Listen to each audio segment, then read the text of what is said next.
स्वागत है आप सभी का मेरे चैनल एंजल अंडरस्कोर स्टोरी। च वन सेड्यूस हिम। रात का वक्त, बुडापेस्ट। एक खूबसूरत झील के किनारे बने आलीशान फार्म हाउस के अंदर एक मास्टर बेडरूम से इस वक्त एक लड़की के कुछ फुसफुसाने की आवाज आ रही थी, जो एक लड़के के कान में कह रही थी, हनी आखिर हमारे रिलेशनशिप को आज 2 इयर्स कंप्लीट हो गए हैं, तुम हमारे इस रिलेशनशिप को कब पब्लिक करोगे? I want to be yours in public. मैं पूरी दुनिया जहां के सामने तुम्हारे हाथ को थामना चाहती हूँ। वही वो लड़का जो इस वक्त उस लड़की के जिस्मों प्यार में खोया हुआ था। उस लड़की की ये बात सुनकर वो कुछ पल के लिए रुका और अपनी गहरी भूरी आंखों से उस लड़की के मासूम से चेहरे को गहराई से देखने लगा। उस लड़की की आंखों में उस लड़के को लेकर कई सारे इमोशंस और प्यार नजर आ रहे थे। वो लड़का कुछ पल के लिए उसकी आंखों में आंखें डालकर देखता रहा और अगले ही पल वो डेविल स्माइल के साथ बोला, बेबी बहुत जल्द मैं तुम्हें पब्लिकली अपनाऊंगा। तुम बिल्कुल फिक्र मत करो, तुम्हें मुझ पर ट्रस्ट तो है ना? ये बोलते हुए वो उसे और भी गहराई से प्यार करने लगा। वही उस लड़की के चेहरे पर अब नाखुशी दिख रही थी। वो लड़की उस लड़के के हाथ को अपने चेहरे से हटाते हुए बोली, मान आखिर तुम पिछले 2 सालों से यही रिपीटेडली मुझसे कहते आ रहे हो कि तुम मुझे अपनाओगे, लेकिन तुमने आज तक मुझे नहीं अपनाया, बल्कि मैं तो हर वक्त न्यूज़ में तुम्हारे रेयुमा गर्लफ्रेंड के बारे में सुनती रहती हूँ। मुझे ये सब बिल्कुल पसंद नहीं है और ना ही मुझे अब तुम पर कोई ट्रस्ट है। ये कहते हुए उस लड़की ने उस लड़के को खुद के ऊपर से धक्का दिया और खुद की बॉडी को ब्लैंकेट से कवर कर दिया। वही उस लड़के का चेहरा अचानक से गुस्से से लाल हो गया और अगले ही पल उस लड़के ने उस लड़की के दोनों हाथ को पकड़कर बेड पर धंसाया और गुस्से से दांत पीसते हुए बोला, व्हाट डिड यू से? तुमको मुझ पर ट्रस्ट नहीं है हाँ? और क्या तुम यही सोचती हो मेरे बारे में? वो लड़की उसे गुस्से में देखकर घबरा गई और डरते हुए बोली, मान हनी काम डाउन, मेरे कहने का वो मतलब नहीं था। मैं तो बस टेंस थी अपने रिलेशनशिप को लेकर। तुम हमारे रिलेशनशिप को पब्लिक नहीं कर रहे हो, जबकि अब हमें अपने रिलेशनशिप को पब्लिकली कर देना चाहिए, क्योंकि अब हमारे पास एक रीजन भी है जिसे हम ज्यादा वक्त तक सबसे छुपा नहीं सकते। जैसे ही उस इंसान ने एक रीजन शब्द सुना, उसका चेहरा और भी ज्यादा भयंकर हो गया। दूसरे ही पल उसने अपने पास पड़े पिलो को अपनी मुट्ठियों में भरा। इधर वो लड़की अभी भी उसे देख रही थी। तभी अगले ही पल उस इंसान ने उस पिलो को अपने हाथों में उठाया और उस लड़की के मुंह पर उसे पिलो को रखकर कसकर दबाने लगा। वो लड़की दंग रह गई और अब छटपटाने लगी। इधर वो इंसान बेरहमी से उस लड़की के मुंह को दबाते हुए गुस्से से बोला, वो मेरी सबसे बड़ी गलती है और उस गलती को मैं जिंदा नहीं छोड़ूंगा। बहुत कर लिया मैंने तुम्हारे साथ ये झूठा प्यार का नाटक, अब तुम भी मरोगी और मैं अपनी उस गलती को भी मार डालूंगा। ये बोलते हुए उस इंसान बेरहमी से उस मासूम लड़की के मुंह को उस पिलो से दबाता चला गया और वो लड़की छटपटाती रह गई। अगले कुछ मिनट के स्ट्रगल के बाद वो लड़की पूरी तरह शांत हो गई। उसके हाथ पैर भी बिल्कुल ढीले पड़ गए, जिसके बाद उस इंसान ने उस लड़की के मुंह से पिलो को हटाया और उस लड़की के चेहरे को देखा। उस लड़की का चेहरा अब बिल्कुल सफेद पड़ गया था। अब उसमें कोई जान नहीं बची थी, जिसे देखकर उस इंसान के चेहरे पर एक शैतानी मुस्कुराहट आ गई और वो उस लड़की के चेहरे को प्यार से थपथपाते हुए बोला, गुड बाय बेबी। ये कहते हुए वो किसी शैतान की तरह जोर जोर से हंसने लगा। उसकी हंसी उस पूरे कमरे में गूंजने लगी। इधर वो लड़की अब मर चुकी थी। 2 साल बाद, रात का वक्त, मुंबई, द स्टारडम होटल। उस एक्सपेंसिव 7 स्टार होटल के बाहर इस वक्त कई सारे मीडिया वाले और गार्ड्स लगे हुए थे।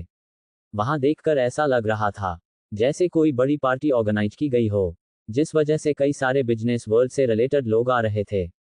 कई सारी कार्स आकर रुक रही थी, जिनके मीडिया वाले फोटोज निकाल रहे थे। वहां चारों तरफ एक अलग ही लाइमलाइट थी। तभी एक व्हाइट कलर की कार उस होटल के बाहर आकर रुकी। उस कार का ड्राइवर जल्दी से आकर बैक सीट का डोर ओपन किया। डोर ओपन करते ही सबसे पहले एक ब्लैक कलर की हाई हील्स बाहर निकली, जिसके साथ ही एक लड़की की फेयर स्किन हाथ उसे कार से बाहर निकले। दूसरे ही पल वो लड़की अपने बालों को स्टाइल से पीछे करते हुए बाहर निकली। उस लड़की को देखकर वहां मौजूद सभी एक पल के लिए बिल्कुल शांत रह गए और एकटक उस लड़की को देखने लगे। वही मीडिया वाले उस लड़की को देखकर तुरंत आगे आए और उसकी फोटोज क्लिक करने लगे। वही वो लड़की जिसकी भूरी हेजल आंखें, red and pale mixed soft lips थे। उम्र करीब 21 साल थी। गोरी स्किन, स्ट्रेट वेवी ब्राउन बाल जो इस वक्त उसकी पूरी कमर तक लहरा रहे थे, जिन्हें डायमंड क्लिप से समेटा गया था। उस लड़की ने इस वक्त ब्लैक कलर का थाई कट क्लासी गाउन पहन रखा था। उसके हाथों में ब्लैक कलर का क्लच था। वो लड़की इस वक्त काफी ज्यादा स्टाइलिश और ग्लैमरस लग रही थी। उस लड़की के चेहरे पर एक अलग ही कॉन्फिडेंस झलक रहा था। वो मीडिया वालों के सामने कॉन्फिडेंट पोज देते हुए स्माइल कर रही थी। तभी दूसरे साइड से एक और लड़की बाहर निकली और जल्दी से उस लड़की के पास आते हुए बोली, मैडम हमें अंदर चलना चाहिए। वो लड़की शायद उस लड़की की असिस्टेंट थी। वो लड़की अपने असिस्टेंट की बात सुनकर मुस्कुराते हुए अपना सर हिलाई और अंदर की ओर जाने लगी। वहीं उसके पीछे गार्ड्स भी अंदर की ओर जाने लगी। तभी उसके असिस्टेंट ने से धीरे से कहा, जहां तक उसके बारे में इंफॉर्मेशन निकली है वो एक नंबर का प्लेबॉय है और अगर आप आज उसे सेड्यूस करने में कामयाब रही तो हमें जरूर अपनी स्टील फैक्ट्री में फायदा हो सकता है। इस पर वो लड़की गहरी स्माइल के साथ बोली, ऑफ कोर्स मेरे एक लुक से ही अच्छे अच्छे का दिल बेकाबू हो जाता है और यहाँ तो राहत बिरला खुद उस इंसान को बेकाबू करने जा रही हूँ। सिर्फ सेड्यूस ही नहीं पागल होगा मेरे लिए, जस्ट वेट एंड वॉच। ये बोलते हुए वो लड़की जो राहत बिरला थी, बिरला ग्रुप की कम एज से हो, उसके चेहरे पर एक प्राउड स्माइल थी। वो अपनी असिस्टेंट के साथ सीधे उस होटल में अंदर की ओर गई। वही उस होटल के अंदर हॉल एरिया में इस वक्त कई सारे बिजनेस टाइकून और इन्वेस्टर के साथ डीलर्स मौजूद थे, जो इस वक्त उस रंगीन शाम को एंजॉय कर रहे थे। सभी एक दूसरे से बातें करते हुए ड्रिंक कर रहे थे। राहत जब अपनी असिस्टेंट के साथ अंदर हॉल में पहुंची तो वो सभी का सेंटर ऑफ अट्रैक्शन बन गई। सभी उसकी तरफ ध्यान से देखने लगे।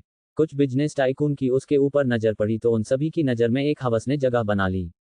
राहत के फिगर और उसकी बॉडी शॉप को देखकर राहत अपने हाथों को हवा में वेव करते हुए उन सभी की तरफ देखकर मुस्कुराई। वो सभी भी उसे देखकर अब मुस्कुरा रहे थे। तभी उसकी असिस्टेंट ने राहत के कान में धीरे से कहा, मैम उस इंसान को आप देख रही है वो जो बार काउंटर के पास बैठा हुआ है जिसके हाथों में इस वक्त ड्रिंक है और उसके आसपास 3-4 लड़कियां खड़ी है, वही है जिन्हें आपको सेड्यूस करना है। इस पर राहत मुस्कुराते हुए उस इंसान को देखी जो इस वक्त बार काउंटर पर बैठा ड्रिंक कर रहा था। वो इंसान करीब 35-36 साल का था और उसकी आंखों में दूर से ही लड़कियों के लिए हवस देखी जा सकती थी। राहत उसे देखकर मुस्कुराते हुए उसके करीब जाने लगी। रास्ते में एक वेटर आ रहा था। उसने उस वेटर के हाथ में पकड़ी ट्रे से एक वाइन का ग्लास उठाया और उस इंसान के पास जाने लगी। वहीं कुछ बिजनेस टाइकून राहत से बात करने के लिए आगे आ रहे थे लेकिन राहत की असिस्टेंट पिया ने उन सबको वही रास्ते में ही रोक दिया और उनसे बातें करने लगी। इधर राहत उस वाइन का ग्लास लिए उस इंसान के पास आए और उसके सामने जाकर खड़ी होते हुए एक स्माइल के साथ बोली, hello mister Bajaj, nice meeting you. ये बोलते हुए राहत ने मिस्टर बजाज की तरफ वाइन का बढ़ाया। वही मिस्टर बजाज ने जैसे ही राहत को देखा, वो एक पल के लिए उसे देखते रह गए। राहत के चेहरे पर इस वक्त एक स्माइल बरकरार थी। उसे देखकर मिस्टर बजाज की आंखों में अब एक अलग ही डिजायर आ गया और वो राहत के हाथों से उस वाइन का ग्लास लेते हुए राहत की उंगलियों को धीरे धीरे टच करने लगा। राहत के नजरें उसके हाथों पर गई, जिसे देखकर उसके चेहरे पर एक डीप स्माइल आ गई और फिर उसने उस वाइन के ग्लास को छोड़ दिया, जिसे मिस्टर बजाज ने पकड़ा और वो उसकी शिप लेते हुए बोले, अगर मैं सही हूं तो आप कहीं मिस राहत बिरला तो नहीं है, बिरला ग्रुप की एक हसीन और जवान सीईओ। राहत ये सुनकर अपने बालों को पीछे करते हुए स्माइल के साथ बोली, लगता है मेरी खूबसूरती के चर्चे काफी आम हो गए हैं इस बिजनेस की दुनिया में। इस पर मिस्टर बजाज हंसते हुए बोले, आप हैं ही कयामत की खूबसूरत, आखिर आपके चर्चे क्यों ना हो। इस पर राहत हंसते हुए बोली, बुढ़ापे में भी आपकी फ्लर्टिंग स्किल काफी अच्छी है मिस्टर बजाज। राहत की ये बात सुनकर मिस्टर बजाज के चेहरे के भाव बदल गए। तभी फिर राहत हंसते हुए बोली, don't take seriously, I am just joking, आप तो आज भी काफी यंग और डैशिंग हैं। राहत की इस बात से अब मिस्टर बजाज हंसते हुए बोले, बस आप जैसी खूबसूरत लड़कियों का ही कमाल है, जिससे कि मैं आज भी उसी तरह पर हैंडसम हूँ। इस पर राहत फिर अपने आसपास देखी सभी इस वक्त अपने अपने ड्रिंक को एंजॉय कर रहे थे। ये देखते हुए राहत फिर अपने गर्दन पर धीरे धीरे हाथ चलाते हुए मिस्टर बजाज के और भी ज्यादा नजदीक आने लगी। मिस्टर बजाज उसकी उस लवेंडर फ्रेग्रेंस को महसूस करते हुए मदहोश होने लगा। राहत उसके और भी ज्यादा नजदीक आए और धीरे से मिस्टर बजाज की टाई पर अपनी उंगलियों को चलाते हुए बोली, आपकी आंखों में मुझे अपने लिए कुछ दिख रहा है मिस्टर बजाज, एम आई राइट। ये सुनकर मिस्टर बजाज उसकी खुशबू में मदहोश होते हुए बोले, मिस राहत आप आखिर क्या करना चाहती हैं, मैं आपकी कैसी हेल्प कर सकता हूँ। ये सुनते ही राहत के चेहरे पर एक कनिंग स्माइल आ गई और वो मिस्टर बजाज के कान में धीरे से बोली, ज्यादा कुछ नहीं, बस आप जो खन्ना ग्रुप के साथ डील करने वाले हैं उसे आप बिरला ग्रुप के साथ कर लीजिए। मैं इतनी श्योर हूं कि आपको मेरे साथ डील करने के बाद फायदे ही फायदे होंगे। ये बोलते हुए राहत धीरे से अपनी उंगलियों से उसके कान को टच किया। मिस्टर बजाज पूरी तरह राहत की खूबसूरती में मदहोश हो चुका था। वो फिर उससे धीरे से दूर हट गई। वही मिस्टर बजाज अपनी आंखें में मदहोशी के साथ बोला, मिस राहत आप जैसा कहेंगी मैं वैसा करने को तैयार हूं। मुझे यकीन है कि आपके साथ डील करके मुझे फायदा ही फायदा होने वाला है। ये कहते हुए मिस्टर बजाज की नजरें सिर्फ और सिर्फ राहत के खूबसूरती पर थी। वही राहत उसे विनिंग स्माइल के लिए देखे जा रही थी। तभी फिर मिस्टर बजाज ने अपने असिस्टेंट को बुलाया और उससे कुछ बात की। फिर उसके असिस्टेंट ने जल्दी से अपना सर हिलाया। कुछ देर में कुछ पेपर्स वही टेबल पर रखा हुआ था, जिसे देखकर राहत के चेहरे पर और भी ज्यादा गहरी स्माइल आ गई और उसने फिर अपनी असिस्टेंट को बुलाया। इसके बाद राहत ने डील के पेपर्स पर साइन किया। मिस्टर बजाज तो बस राहत की खूबसूरती को ही निहारे जा रहा था। पेपर साइन करने के बाद राहत ने उन डील के पेपर्स को अपने हाथों में लिया और उसे देखते हुए मिस्टर बजाज से बोली, थैंक यू मिस्टर बजाज। मैं आपके इस कॉम्प्रोमाइज़ को हमेशा याद रखूंगी एंड आई होप कि मैं आपको डिसअपॉइंट ना करूं। तभी मिस्टर बजाज उसके हाथ को पकड़ते हुए बोले, इस एहसास को आप चुका सकती हैं। बस आपने जो बोला है आप उस पर ध्यान दीजिए। मैं इतनी उम्मीद करता हूं कि आप मुझे डिसअपॉइंट नहीं करेंगी। इस पर राहत अपनी तेज नज़रों से अपने हाथों की ओर देखी जिसे मिस्टर बजाज ने पकड़ रखा था। राहत धीरे से अपने हाथ को उससे अलग किया और मुस्कुराते हुए बोली, यह शो आप बिल्कुल मत परेशान हुइए। मैं आपको डिसअपॉइंट नहीं करूंगी। ये कहकर राहत वहां से उन डील के पेपर को लेकर जाने लगी। तभी एक तेज आवाज आई, हाउ डरे यू चटू, मैं आपको डिसअपॉइंट नहीं करूंगी। अब आगे। इस पर राहत अपनी तेज नज़रों से अपने हाथों की ओर देखी जिसे मिस्टर बजाज ने पकड़ रखा था। राहत धीरे से अपने हाथ को उससे अलग किया और मुस्कुराते हुए बोली, यह शो आप बिल्कुल मत परेशान हुइए। मैं आपको डिसअपॉइंट नहीं करूंगी। ये कहकर राहत वहां से उन डील के पेपर को लेकर जाने लगी। तभी एक तेज आवाज आई। उस पार्टी में मिस्टर खन्ना भी मौजूद थे और मिस्टर खन्ना जो कब से राहत और मिस्टर बजाज को एक साथ देख रहे थे, राहत के हाथ में फाइल्स को देखकर उनके चेहरे पर गुस्सा आ गया और वो मिस्टर बजाज से गुस्से में बोले, मिस्टर बजाज आप ऐसा कैसे कर सकते हैं, आपने वो डील मेरे साथ की थी, आप अचानक से बिरला ग्रुप से वो डील कैसे कर सकते हैं। मिस्टर खन्ना की आवाज सुनकर राहत अपनी जगह रुक गई और मुड़ते हुए उसके तरफ देखने लगी। तभी मिस्टर खन्ना राहत को देखकर गुस्से से बोला, मिस राहत बिरला, मुझे नहीं पता था कि आप बिजनेस वर्ल्ड में इतना अनफेयर गेम खेलती हैं। अभी आपको यहाँ आए सिर्फ 2 ही साल हो रहे हैं, लेकिन अब पता चला कि इन 2 सालों में आपने इस तरह बिजनेस वर्ल्ड में अपना नाम कमाया है। राहत इस पर भी अपने चेहरे पर उसी तरह स्माइल बरकरार रखते हुए बोली, आई डोंट थिंक कि यहाँ जितने भी बिजनेस वर्ल्ड से रिलेटेड लोग मौजूद हैं उन्होंने हमेशा से फेयर गेम खेली है। सभी ने कभी ना कभी तो अनफेयर गेम अपने बिजनेस को बढ़ाने के लिए जरूर खेला होगा, तो बस आज मैंने भी वही अनफेयर गेम खेल लिया। इसमें कुछ गलत नहीं है। मिस्टर खन्ना ये सुनकर गुस्से से बोला, मिस राहत बिरला, वो तो मैंने देख लिया कि आपने आज तक कितने फेयर गेम्स खेले हैं। ये जो आप अपनी खूबसूरती का झांसा देकर लोगों को बेवकूफ़ बनाती हैं, आपकी इन खूबसूरती में मैं नहीं फंसने वाला। ये डील हमेशा से मेरी थी और इसे सिर्फ मैं ही लूंगा। ये बोलते हुए उसने मिस्टर बजाज को देखा। तभी राहत बिल्कुल फ्री माइंड से बोली, ओह रियली मिस्टर खन्ना, आपको लगता है कि आप ये डील अब मुझसे ले सकते हैं, तो कोशिश करके देख लीजिए। अगर आपके अंदर इतनी ही औकात हो तो आप राहत बिरला से ये डील छीन लीजिए। ये बोलते हुए राहत ने अपने हाथ को फोल्ड किया और मिस्टर बजाज को देखने लगी। वही मिस्टर बजाज ऑलरेडी राहत की खूबसूरती में पागल हो चुका था। वो मिस्टर खन्ना से गुस्से से बोला, मिस्टर खन्ना, वो मेरी डील है, मुझे जिसे मन आएगा मैं उसे दूंगा। तुम्हारा इस पर कोई हक नहीं है। मैंने तुमसे अब सारे अपने बिजनेस रिलेशन तोड़ लिए हैं। तुम अब जा सकते हो यहाँ से। ये सुनकर मिस्टर खन्ना गुस्से से पागल हो गया और वो चिल्लाते हुए बोला, मिस्टर बजाज, ये आप सही नहीं कर रहे हैं। आपने ऑलरेडी मेरे साथ कॉन्ट्रैक्ट साइन कर लिया था, अगर आपने कॉन्ट्रैक्ट तोड़ा तो इसमें आपका भी नुकसान होगा। इस बात पर राहत सिडेक्टिव टोन में मिस्टर बजाज से बोली, मिस्टर बजाज, क्या अब आप मेरे लिए सिर्फ कुछ करोड़ों का नुकसान भी नहीं उठा सकते? क्या मैं ये डील इन्हें वापस कर दूं? उसकी ये बात सुनकर मिस्टर बजाज तुरंत बोला, नहीं नहीं, मैं तुम्हारे लिए करोड़ों क्या अरबों का नुकसान को उठा सकता हूं। तुम जैसी खूबसूरती सिर्फ मेरे पास ही होनी चाहिए, तुम्हें बिल्कुल फिक्र करने की जरूरत नहीं है। ये डील तुम्हारी है और तुम इसे रखो। बाकी मुझे अपने फायदे नुकसान से कोई फर्क नहीं पड़ता। ये सुनकर राहत मुस्कुराने लगी और फिर अपने असिस्टेंट से बोली, आज के लिए इतना ड्रामा काफी है, हमारा काम भी हो चुका है, लेट्स गो। इस पर पिया भी मुस्कुराते हुए उसके साथ जाने लगी। तभी मिस्टर खन्ना जो गुस्से से पागल हो चुका था, वो गुस्से से राहत के करीब बढ़ा और अगले ही पल उसने राहत के बाजू को कसकर पकड़ते हुए अपनी तरफ घुमाकर बोला, राहत बिरला, तेरी इतनी औकात की तू मुझसे मेरी डील छीनेगी? अभी तुझे इस बिजनेस वर्ल्ड में आए सिर्फ 2 साल हुए हैं और इन 2 सालों में हम जैसे बड़े बड़े बिजनेस टाइकून से पंगा लेने लगी। तुझे तो मैं यही तेरी औकात दिखाऊंगा। वही राहत के चेहरे पर भी अब गुस्सा आ गया और वो गुस्से से मिस्टर खन्ना के हाथों को देखने लगी जो उसके बाजुओं पर था। पिया गुस्से से मिस्टर खन्ना को देखकर बोली, मिस्टर खन्ना, बिहेव योरसेल्फ। अगर आपने हमारी मैम को नहीं छोड़ा तो अभी हम अपने गार्ड्स को बुलाएंगे। लेकिन मिस्टर खन्ना तो इस वक्त गुस्से से पागल हो चुका था। वही राहत ने पिया को हाथ दिखाया, उसके हाथ दिखाने से पिया चुप हो गई, जिसके बाद राहत फिर वापस से नॉर्मल होते हुए मुस्कुरा कर बोली, मिस्टर खन्ना, क्या आप मुझे छूने के बहाने ढूंढ रहे हैं? वेल, अगर आप भरी महफिल में बेइज्जत होना चाहते हैं तो यही सही। ये बोलते हुए राहत ने एक झटके से अपने नीचे पैर को उठाया और अगली पल उसने तेज पंच मिस्टर खन्ना के निचले बॉडी पार्ट पर मारा। मिस्टर खन्ना इसके लिए तैयार नहीं था, जिस वजह से उसकी दर्द भरी चीख उस पूरे हॉल एरिया में गूंज गई। अब सभी उस तरफ ही देखने लगे जहां ये सब कुछ हो रहा था और सभी के चेहरे पर हैरानी थी। अब मिस्टर खन्ना ने राहत के बाजुओं को छोड़ दिया। इधर रहता ने अपने हाथों को एक नज़र देखा और फिर मिस्टर खन्ना से मुस्कुराते हुए बोली, आपने ये जो मुझे छूने की कोशिश की है ना, इसका नुकसान अब आपकी कंपनी उठाएगी, क्योंकि यहाँ कई सारे एविडेंस के तौर पर लोग मौजूद हैं। उन्होंने अच्छे से देखा है कि आपने मुझे हैरेस करने की कोशिश की है। हैरेसमेंट के इल्जाम में आप जेल तो जरूर जाएंगे, साथ में आपकी रेपुटेशन की भी धज्जियां उड़ेगी। ये बोलते हुए राहत उसे एक नज़र घूरी और अब वहां से जाने लगी।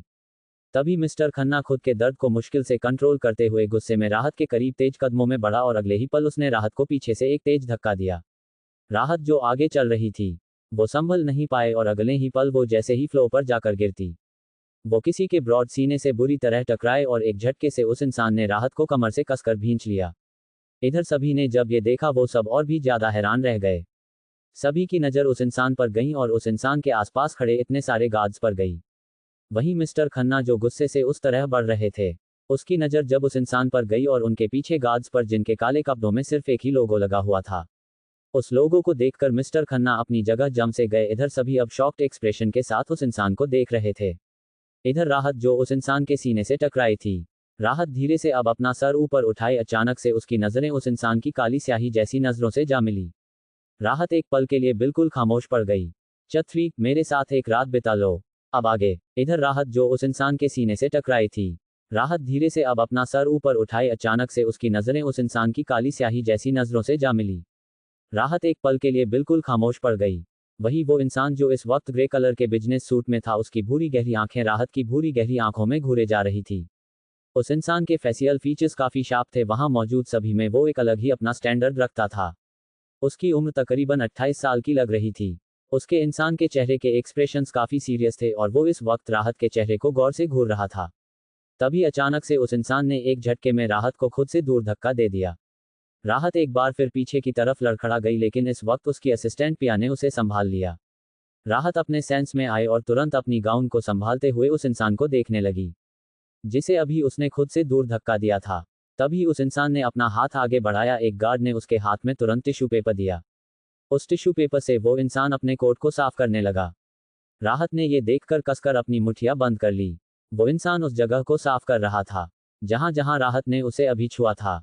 मिस्टर बजाज जो उस इंसान को देख रहे थे, वो जल्दी से आगे आते हुए बोले, mister Singhania, what a pleasant surprise, हमें उम्मीद नहीं थी कि आप इस पार्टी में आएंगे।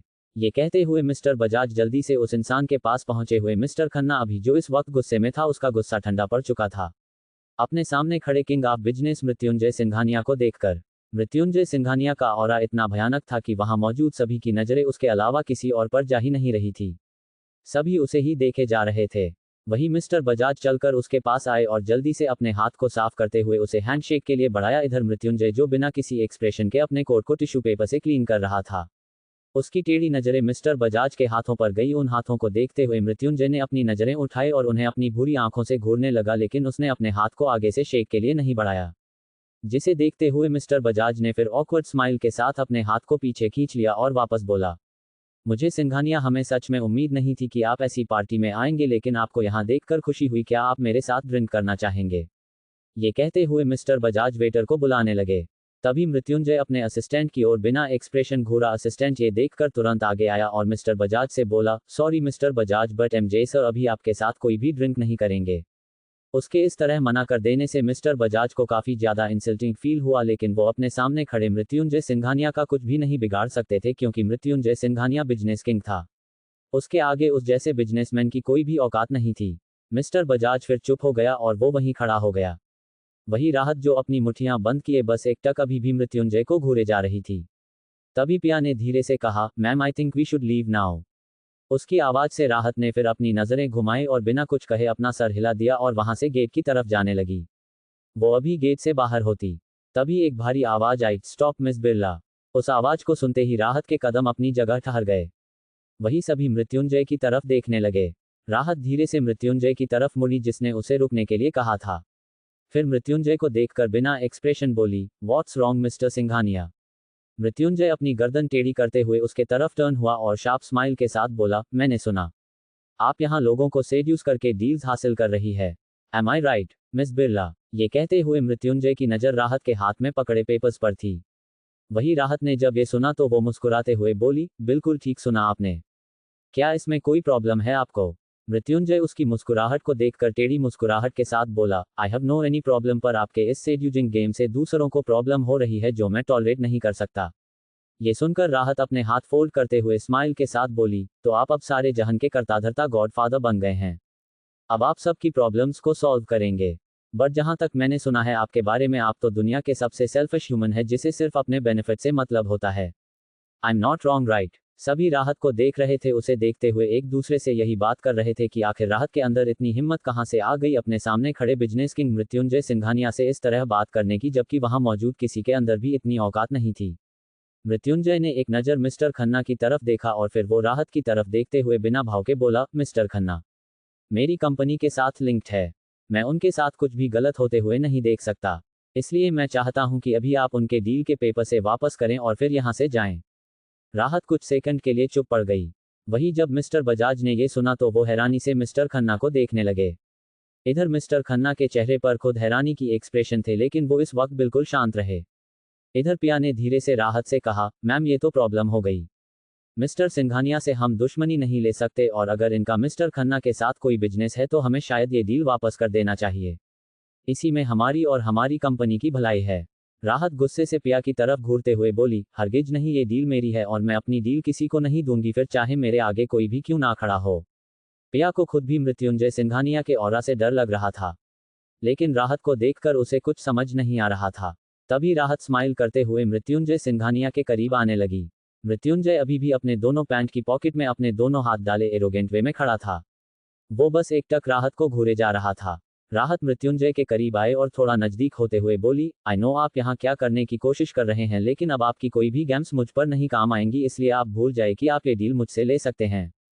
ये कहते हुए राहत मुस्कुराते हुए उससे दूर हुई और फिर सभी से बोली, मिस्टर बजाज ने ये डील मुझे खुद सौंपी है, मैंने उनसे कोई जबरदस्ती नहीं की है और इस पर खुद मिस्टर बजाज के सिग्नेचर है। सो आई डोंट थिंक कि मैं ये डील अब किसी और को दूंगी, so party is over now, I am off. ये बोलते हुए राहत वहां से एक बार फिर जाने लगी। तभी मृत्युंजय ने अपनी एक तीखी नज़र मिस्टर बजाज के ऊपर घुमाई। मिस्टर बजाज जो खुद भी परेशान खड़े थे मृत्युंजय सिंघानिया की वो नज़र देखकर एक पल के लिए रुक गए और अगले ही पल वो तुरंत राहत से बोले, प्लीज रुकिए मिस बिरला। मिस्टर बजाज की आवाज़ सुनकर राहत के चेहरे के एक्सप्रेशन अब बदलने लगे। उसके चेहरे पर अब गुस्सा आने लगा और वो वापस से पीछे मुड़ी। मिस्टर बजाज जल्दी राहत के पास आए और थोड़ा शर्मिंदगी से बोले, miss Birla I am so sorry, पर मैं मिस्टर सिंघानिया से कोई दुश्मनी नहीं ले सकता। अगर ये डील आपने लिया तो शायद मुझे बिजनेस में कोई प्रॉब्लम हो सकती है और मैं अभी अपने बिजनेस में कोई प्रॉब्लम नहीं चाहता। इसलिए प्लीज़ मुझे ये डील वापस कर दीजिए, बाकी मुझे जो भी फ़ायदा होने वाला था वो हम कभी फ्यूचर में देख लेंगे, अभी ये डील वापस दे दीजिए। What the hell is this mister Bajaj, how could you do this? आप मिस्टर सिंघानिया से इस तरह डर कैसे सकते हैं? क्या आपको अपने बिजनेस स्किल्स पर भरोसा नहीं है, जो आप इस तरह इस इंसान से डर रहे हैं? राहत गुस्से से बोली। इस पर मिस्टर बजाज उसे समझाते हुए धीरे से बोले, देखिए मिस बिरला, हम पानी में रहकर मगरमच्छ से दुश्मनी नहीं कर सकते और इस बिजनेस वर्ल्ड का किंग सिर्फ एक है जो है मृत्युंजय सिंघानिया। इसके रहते हुए हम कोई भी दुश्मनी नहीं कर सकते और आप तो अभी 2 साल से ही यहाँ हो, हम यहाँ सालों साल से हैं। आपको नहीं पता कि मृत्युंजय सिंघानिया से जो एक बार दुश्मनी करता है वो उसे पूरी तरह पर बर्बाद करके रोड पर ला देता है। इसलिए हम उससे कोई भी दुश्मनी नहीं कर सकते और मैं तो आपको भी यही समझाऊंगा कि आप भी चुपचाप स्टील फैक्ट्री की डील को वापस करके यहाँ से चली जाए। जितना आप इनकी नज़रों में नहीं आएंगे उतना ही आपके लिए अच्छा होगा। तभी पिया भी राहत को यही समझाते हुए बोली, हाँ मैम, मिस्टर बजाज अभी ठीक कह रहे हैं।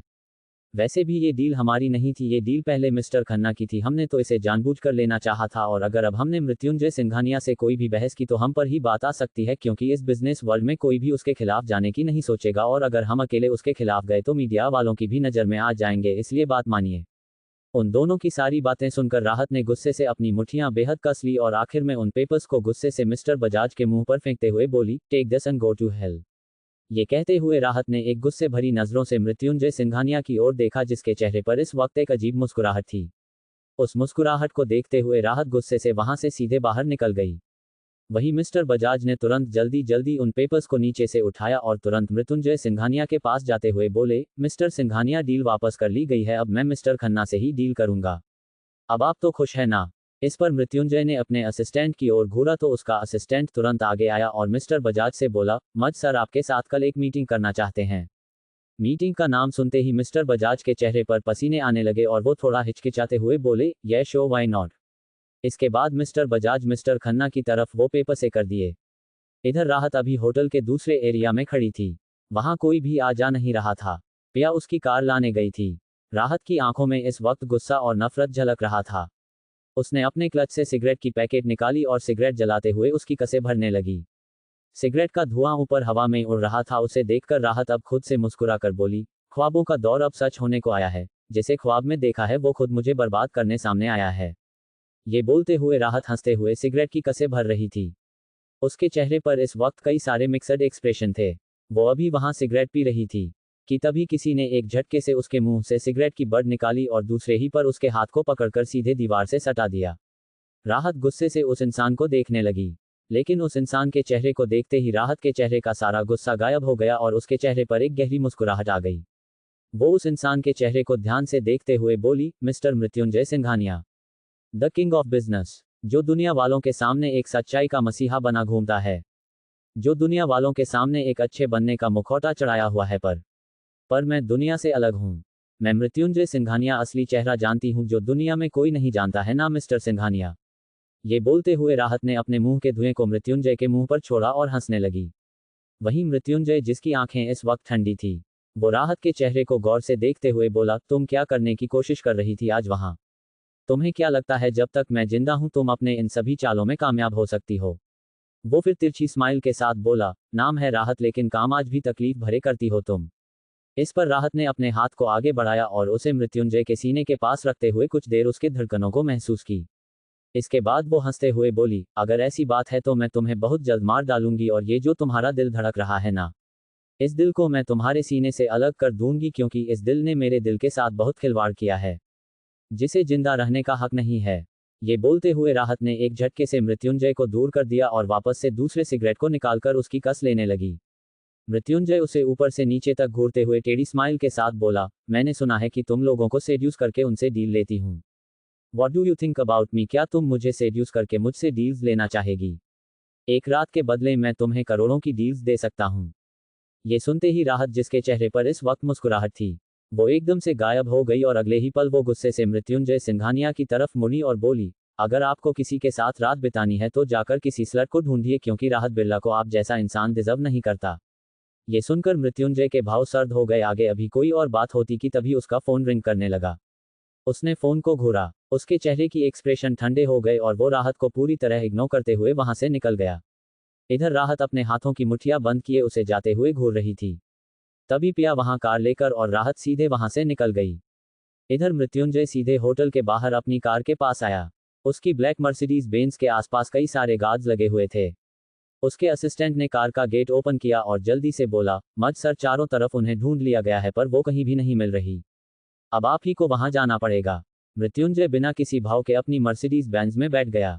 दूसरे ही पल उन कार्स का काफिला वहां से निकल गया। अंडस्को, किसे ढूंढ रहे हैं वो सब? क्या कनेक्शन है राहत और मृत्युंजय का? क्या दोनों जुड़े हैं अतीत से? वेल गाइज, ये पास्ट से कनेक्ट है। इसमें आप सबको मैं सब कुछ देने की कोशिश करूंगी, बट आप सबको भी मुझे सपोर्ट करना होगा जब तक कि मेरा कॉन्ट्रैक्ट साइन नहीं हो जाता, सो तक review the do well see या hope you like it my sixth imagination. चफोर कुकी से डेढ़ा प्याल नहीं कलते। कुछ वक्त बाद उनकी कार्स का काफिला एक एक करके एक आलीशान महल जैसे पैलेस के आगे रुका। असिस्टेंट ने कार का डोर ओपन किया। मृत्युंजय अपने कोट की बटन को खोलते हुए कार से बाहर निकला। वो बिना किसी एक्सप्रेशन के सीधे पैलेस के अंदर गया। पैलेस आलीशान खूबसूरत था, जहां आसपास कई सारे गार्ड्स लगे हुए थे। मृत्युंजय पैलेस के अंदर गया।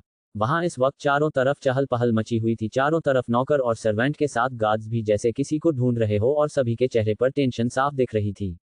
मृत्युंजय जाकर हॉल के सेंटर में खामोशी खड़ा हो गया और अपनी तीखी नजरें चारों तरफ घुमाने लगा। उसे वहां देखकर सारे नौकर और गार्ड्स चुपचाप जाकर अपना सर झुकाकर वहां खड़े हो गए। मृत्युंजय उन सभी को देखकर ठंडी आवाज में बोला, शायद तुम सबका इस जॉब से मन भर गया है, इसलिए मुझे अब सबको फायर करना पड़ेगा। मृत्युंजय की ये बात सुनकर एक मेड जल्दी से डरते हुए बोली, सर हमें माफ कर दीजिए, हम उनका पूरा ध्यान रखते हैं, लेकिन वो अचानक से पता नहीं कहाँ चली जाती है, हमें कुछ भी समझ नहीं आता, इसलिए आखिर में हमें आपसे ये बात बतानी पड़ती है। सर एक चांस और दे दीजिए, आगे से ऐसी गलती नहीं होगी, हम उनका पूरा पूरा ख्याल रखेंगे। ये कहते हुए सभी मेड और गार्ड ने भी डरते हुए जल्दी से सर हिला दिया। मृत्युंजय ने अपने हाथों की मुट्ठियां कसकर बंद की और बिना कुछ कहे सीधे वहां से सीधे लिफ्ट की तरफ बढ़ गया। वो ऊपर फ्लोर पर पहुंचा। उसने अपने रूम का दूर एक झटके से ओपन किया। वो रूम काफी ज्यादा लविश और लग्जरियस था। उस रूम का थीम डार्क ग्रीन था। मृत्युंजय अंदर आया, उसने वहां की लाइट्स ऑन की। लाइट्स ऑन करते ही उसने चारों तरफ रूम को घूरा। रूम का सामान इधर से उधर बिखरा हुआ था। पिलो भी नीचे फेंकी गई थी, जिन्हें देखते हुए मृत्युंजय की आंखें ठंडी पड़ गई। तभी उसकी नज़र कबर्ड के पास गई। कबर्ड दूर हल्का सा खुला हुआ था, जहां से एक छोटा सा नन्हा पैर किसी का दिख रहा था। ये देखकर मृत्युंजय उसके करीब बढ़ा और दूसरे ही पल उसने उस कबर्ड के डोर को ओपन कर दिया। उसे ओपन करते ही उसकी नज़र उसके अंदर नीचे बैठी एक छोटी मासूम और क्यूट सी बच्ची पर गई। लगभग 2.5 से 3 साल की थी वो। कबर्ड में छुपकर बैठी चॉकलेट खा रही थी। उसके छोटे से मुंह पर चॉकलेट पूरा पूरा लगा हुआ था और उसके फूले हुए गाल पर वो चॉकलेट्स काफी ज्यादा उसे क्यूट बना रही थी। उस छोटी सी लड़की की बड़ी बड़ी भूरी आंखें थी और स्ट्रेट बाल इस वक्त पूरे बिखरे हुए थे। उस लड़की की छोटी छोटी नन्ही सी उंगलियों में भी चॉकलेट लगा हुआ था। उसने अपनी 2 नन्ही उंगलियों को अपने मुंह के अंदर डाल रखा था, जिसे वो सक करते हुए अपनी चॉकलेट पर पूरा कंसंट्रेट थी। वो चॉकलेट में इतनी डूबी हुई थी कि उसे दुनिया जहान से कोई मतलब नहीं था। मृत्युंजय ने उसे घूरा और अपनी ठंडी आवाज में बोला, आपसे यहाँ आने के लिए मना किया था ना? क्यों आए आप यहाँ? वो छोटी सी बच्ची जो चॉकलेट खाने में बिजी थी, उसने जैसे ही ये बात सुनी वो तुरंत अपना छोटा सा सर उठाकर अपने सामने खड़े उस इंसान को देखने लगी। मृत्युंजय को देखते ही उसकी बड़ी बड़ी आंखों में आंसू भर आए और उसके हाथ से वो चॉकलेट भी छूट कर नीचे गिर गया। उस लड़की के छोटे से होंठ पर लगे वो चॉकलेट जो अब हल्के से कांप रहे थे, उसने धीरे से मासूमियत से कहा, डेडा कुकी चॉकलेट खा रही थी। इस पर मृत्युंजय ने उसे अपनी गोद में उठाते हुए उसे कबर्ड से बाहर निकाला और उसे घूरते हुए बोला, वो मुझे भी दिख रहा है कि आप यहाँ चॉकलेट खा रही थी, लेकिन आप यहाँ इस तरह क्यों छुपी हुई थी? मैंने मना किया था कि आप यहाँ नहीं आओगी। इस पर कुकी तुरंत में छोटे से होठों पर बड़ा सा पाउट बनाते हुए अपनी बड़ी बड़ी पलकें झपकाते हुए बोली, डेडा कुकी ने कुकीज खाया। पल फिर से कुकी को भूख लग गई, इसलिए कुकी ने चॉकलेट खाया। ये सब बताते हुए वो काफी ज्यादा मासूम और इनोसेंट लग रही थी। मृत्युंजय एकटक उसकी मासूमियत को घूरे जा रहा था। उसके चेहरे पर एक्सप्रेशन ज्यादा कुछ भी नहीं दिख रहे थे। वो उसे अपनी गोद में लिए उस रूम से बाहर निकला और हल्की सख्ती से बोला, नेक्स्ट टाइम से आप मेरे रूम में नहीं आओगे, गॉट इट? इस पर कुकी जल्दी से मुंह फुलाते हुए बोली, डेडा पल कुकी आपके रूम में गुल्लू गुल्लू लगता है। आपके रूम में कुकी को कोई भी चॉकलेट खाने में डिस्टर्ब नहीं करता। उसके गोलू गोलू का मतलब अच्छा लगने से था, जिसे बोलते हुए कुकी के चेहरे पर क्यूट सी स्माइल थी और वो अपने छोटे छोटे हाथों को मृत्युंजय के गर्दन से लपेट दी। मृत्युंजय उसकी छोटी सी मुस्कुराहट को देखकर कुछ देर के लिए रुक गया। कुछ सेकंड बाद मृत्युंजय का चेहरा भावहीन हो गया और उसे लेकर सीधे नीचे हॉल में गया। हॉल में जैसे ही सभी ने छोटी सी कुकी को मृत्युंजय की गोद में देखा, उन सभी की जान में जान आई और वो सभी समझ गए कि आखिर उन्हें कुकी क्यों पूरे पैलेस में नहीं मिल रही थी, क्योंकि वो मृत्युंजय के कमरे में थी और मृत्युंजय के फ्लो के आसपास भी कोई नौकर या गार्ड्स बिना उसकी परमिशन के नहीं जा सकते थे और कुकी इसी बात का फायदा उठाते हुए मृत्युंजय के कमरे में ही जाया करती थी। तभी मृत्युंजय ने कुकी को अपनी गोद से उतारते हुए सोफे पर बिठाया और मेड को घूरते हुए सर्द आवाज में बोला, मैं आपको ऑर्डर देता हूँ, आइंदा से अगर ये कहीं ना मिले तो आप मेरे रूम में जाकर इसे चेक कर सकती हैं और इसे अब आप चॉकलेट खाने नहीं देंगी, और अगर ये दोबारा से अब चॉकलेट खाएगी तो आप सीधा मुझे इन्फॉर्म करेंगी, क्लियर? ये सुनकर मेड तुरंत अपना सर जल्दी से हाँ में हिला दी। वहीं कुकी ने जैसे ही ये बात सुनी वो अपनी बड़ी बड़ी आंखों में मोती जैसे आंसू लिए मृत्युंजय की तरफ देखने लगी और मासूमियत से बोली, डेडा क्या आप कुकी से प्यार नहीं करते? क्या कुकी गुड गर्ल नहीं है? मृत्युंजय की नज़र उसके आंसू भरी आंखों पर गई। कुछ देर के लिए वो शांत रहा, लेकिन फिर उसने कसकर अपनी मुट्ठियां बनाई बिना कुछ कहे वहां से लिफ्ट की ओर जाते हुए बोला, इसे डिनर कराकर सुला दीजिए और कल इसे आप चॉकलेट दे सकती है। ये कहकर वो वहां से चला गया। वहीं कुकी के आंसू तुरंत गायब हो गए मृत्युंजय की आखिरी बात सुनकर। तभी उसकी नैनी धीरे से मेड से बोली, भला अपनी बेटी से कोई इस तरह का बर्ताव कैसे कर सकता है? वो तो अभी मात्र 2.5-3 साल की है, उसके साथ कर इतना सर इतना रूड क्यों रहते हैं? मेड ने भी ना समझी में अपना सर हिलाया, जिसके बाद फिर नैनी तुरंत कुकी के पास गई और उसने कुकी को अपने गोद में उठा लिया। इधर कुकी चॉकलेट खाने के नाम से खुश हो गई थी, वहीं नैनी उसे लेकर उसके रूम में चली गई। च 5 little cat I find you. अब आगे। वहीं दूसरी तरफ राहत इस वक्त अपने कार में थी। पिया कार ड्राइव कर रही थी। उस कार में सिगरेट का धुआं पूरा फैला हुआ था। राहत की आंखों के कोने इस वक्त काफी ज्यादा लाल थे, जिसे पिया मीरा से देख पा रही थी। उसे देखते हुए पिया ने थोड़ा हिम्मत करके कहा, मैम क्या हुआ, आप ठीक है? आप जब से पार्टी से वापस आए हैं तब से आप काफी ज्यादा अपसेट लग रही हैं और आपका मूड भी मुझे कुछ ठीक नहीं लग रहा है। क्या आप उस डील को लेकर परेशान हैं? राहत जो विंडो से बाहर देखते हुए सिगरेट पी रही थी, उसने फिर अपनी सिगरेट की आखिरी बर्ड को विंडो से बाहर फेंका और गहरी सांस भरते हुए अपना सर सीट से टिकाकर बोली, मैं ठीक हूँ। रही बात उस डील की, तो मेरे पास ऐसी हजारों डील्स आ जाएंगी। राहत की बात सुनकर पिया फिर जल्दी से बोली, यस माम, आप डील को लेकर परेशान मत हो, वैसे भी वो डील हमारी थी भी नहीं।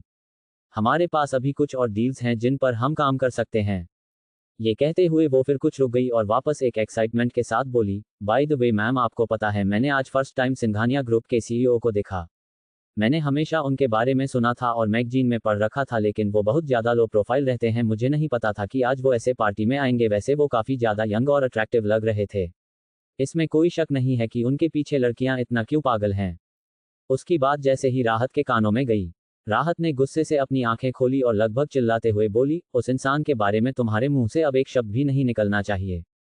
अगर तुमने उससे रिलेटेड कोई भी बात की तो तुम अभी के अभी कार से बाहर निकल जाओ।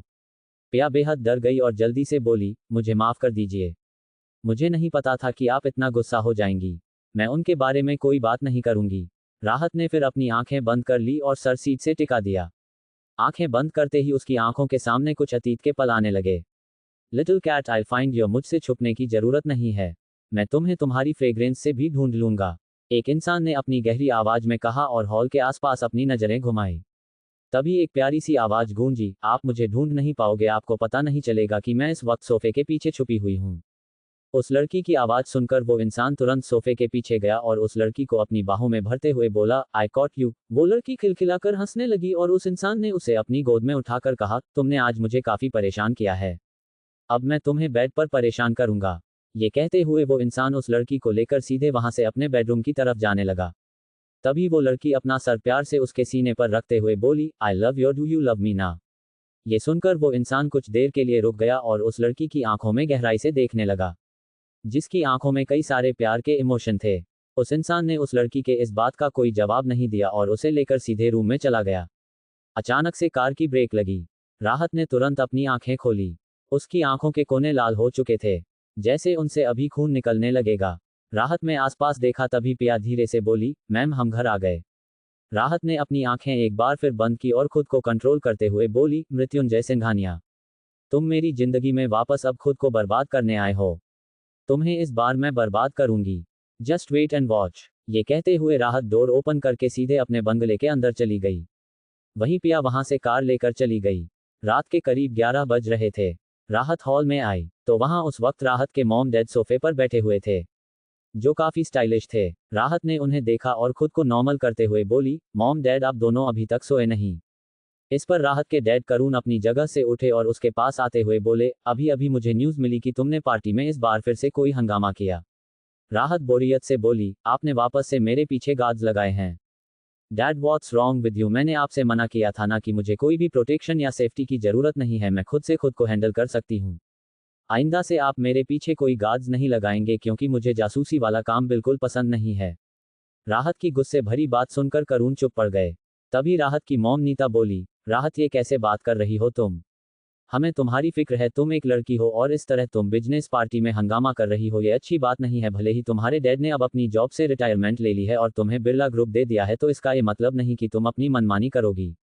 हर काम को अच्छे तरीके से करना सीखो बेटा। राहत इस पर हंसते हुए बोली, मॉम, ये जमाना अच्छाई का नहीं है। यहाँ अगर हम कुछ अच्छे तरीके से करेंगे तो उसे लोग बुली करेंगे, उसे लोग परेशान करेंगे, पर यही अगर हम इस जमाने में हर काम टेढ़े तरीके से और जबरदस्ती तरीके से करेंगे तो हमें बहुत कूल समझा जाएगा और मैं खुद को बेचारा या लाचार नहीं दिखाना चाहती। इसलिए मैं जो कर रही हूँ मुझे वो करने दीजिए, आप सब मेरे रास्ते में मत आइए।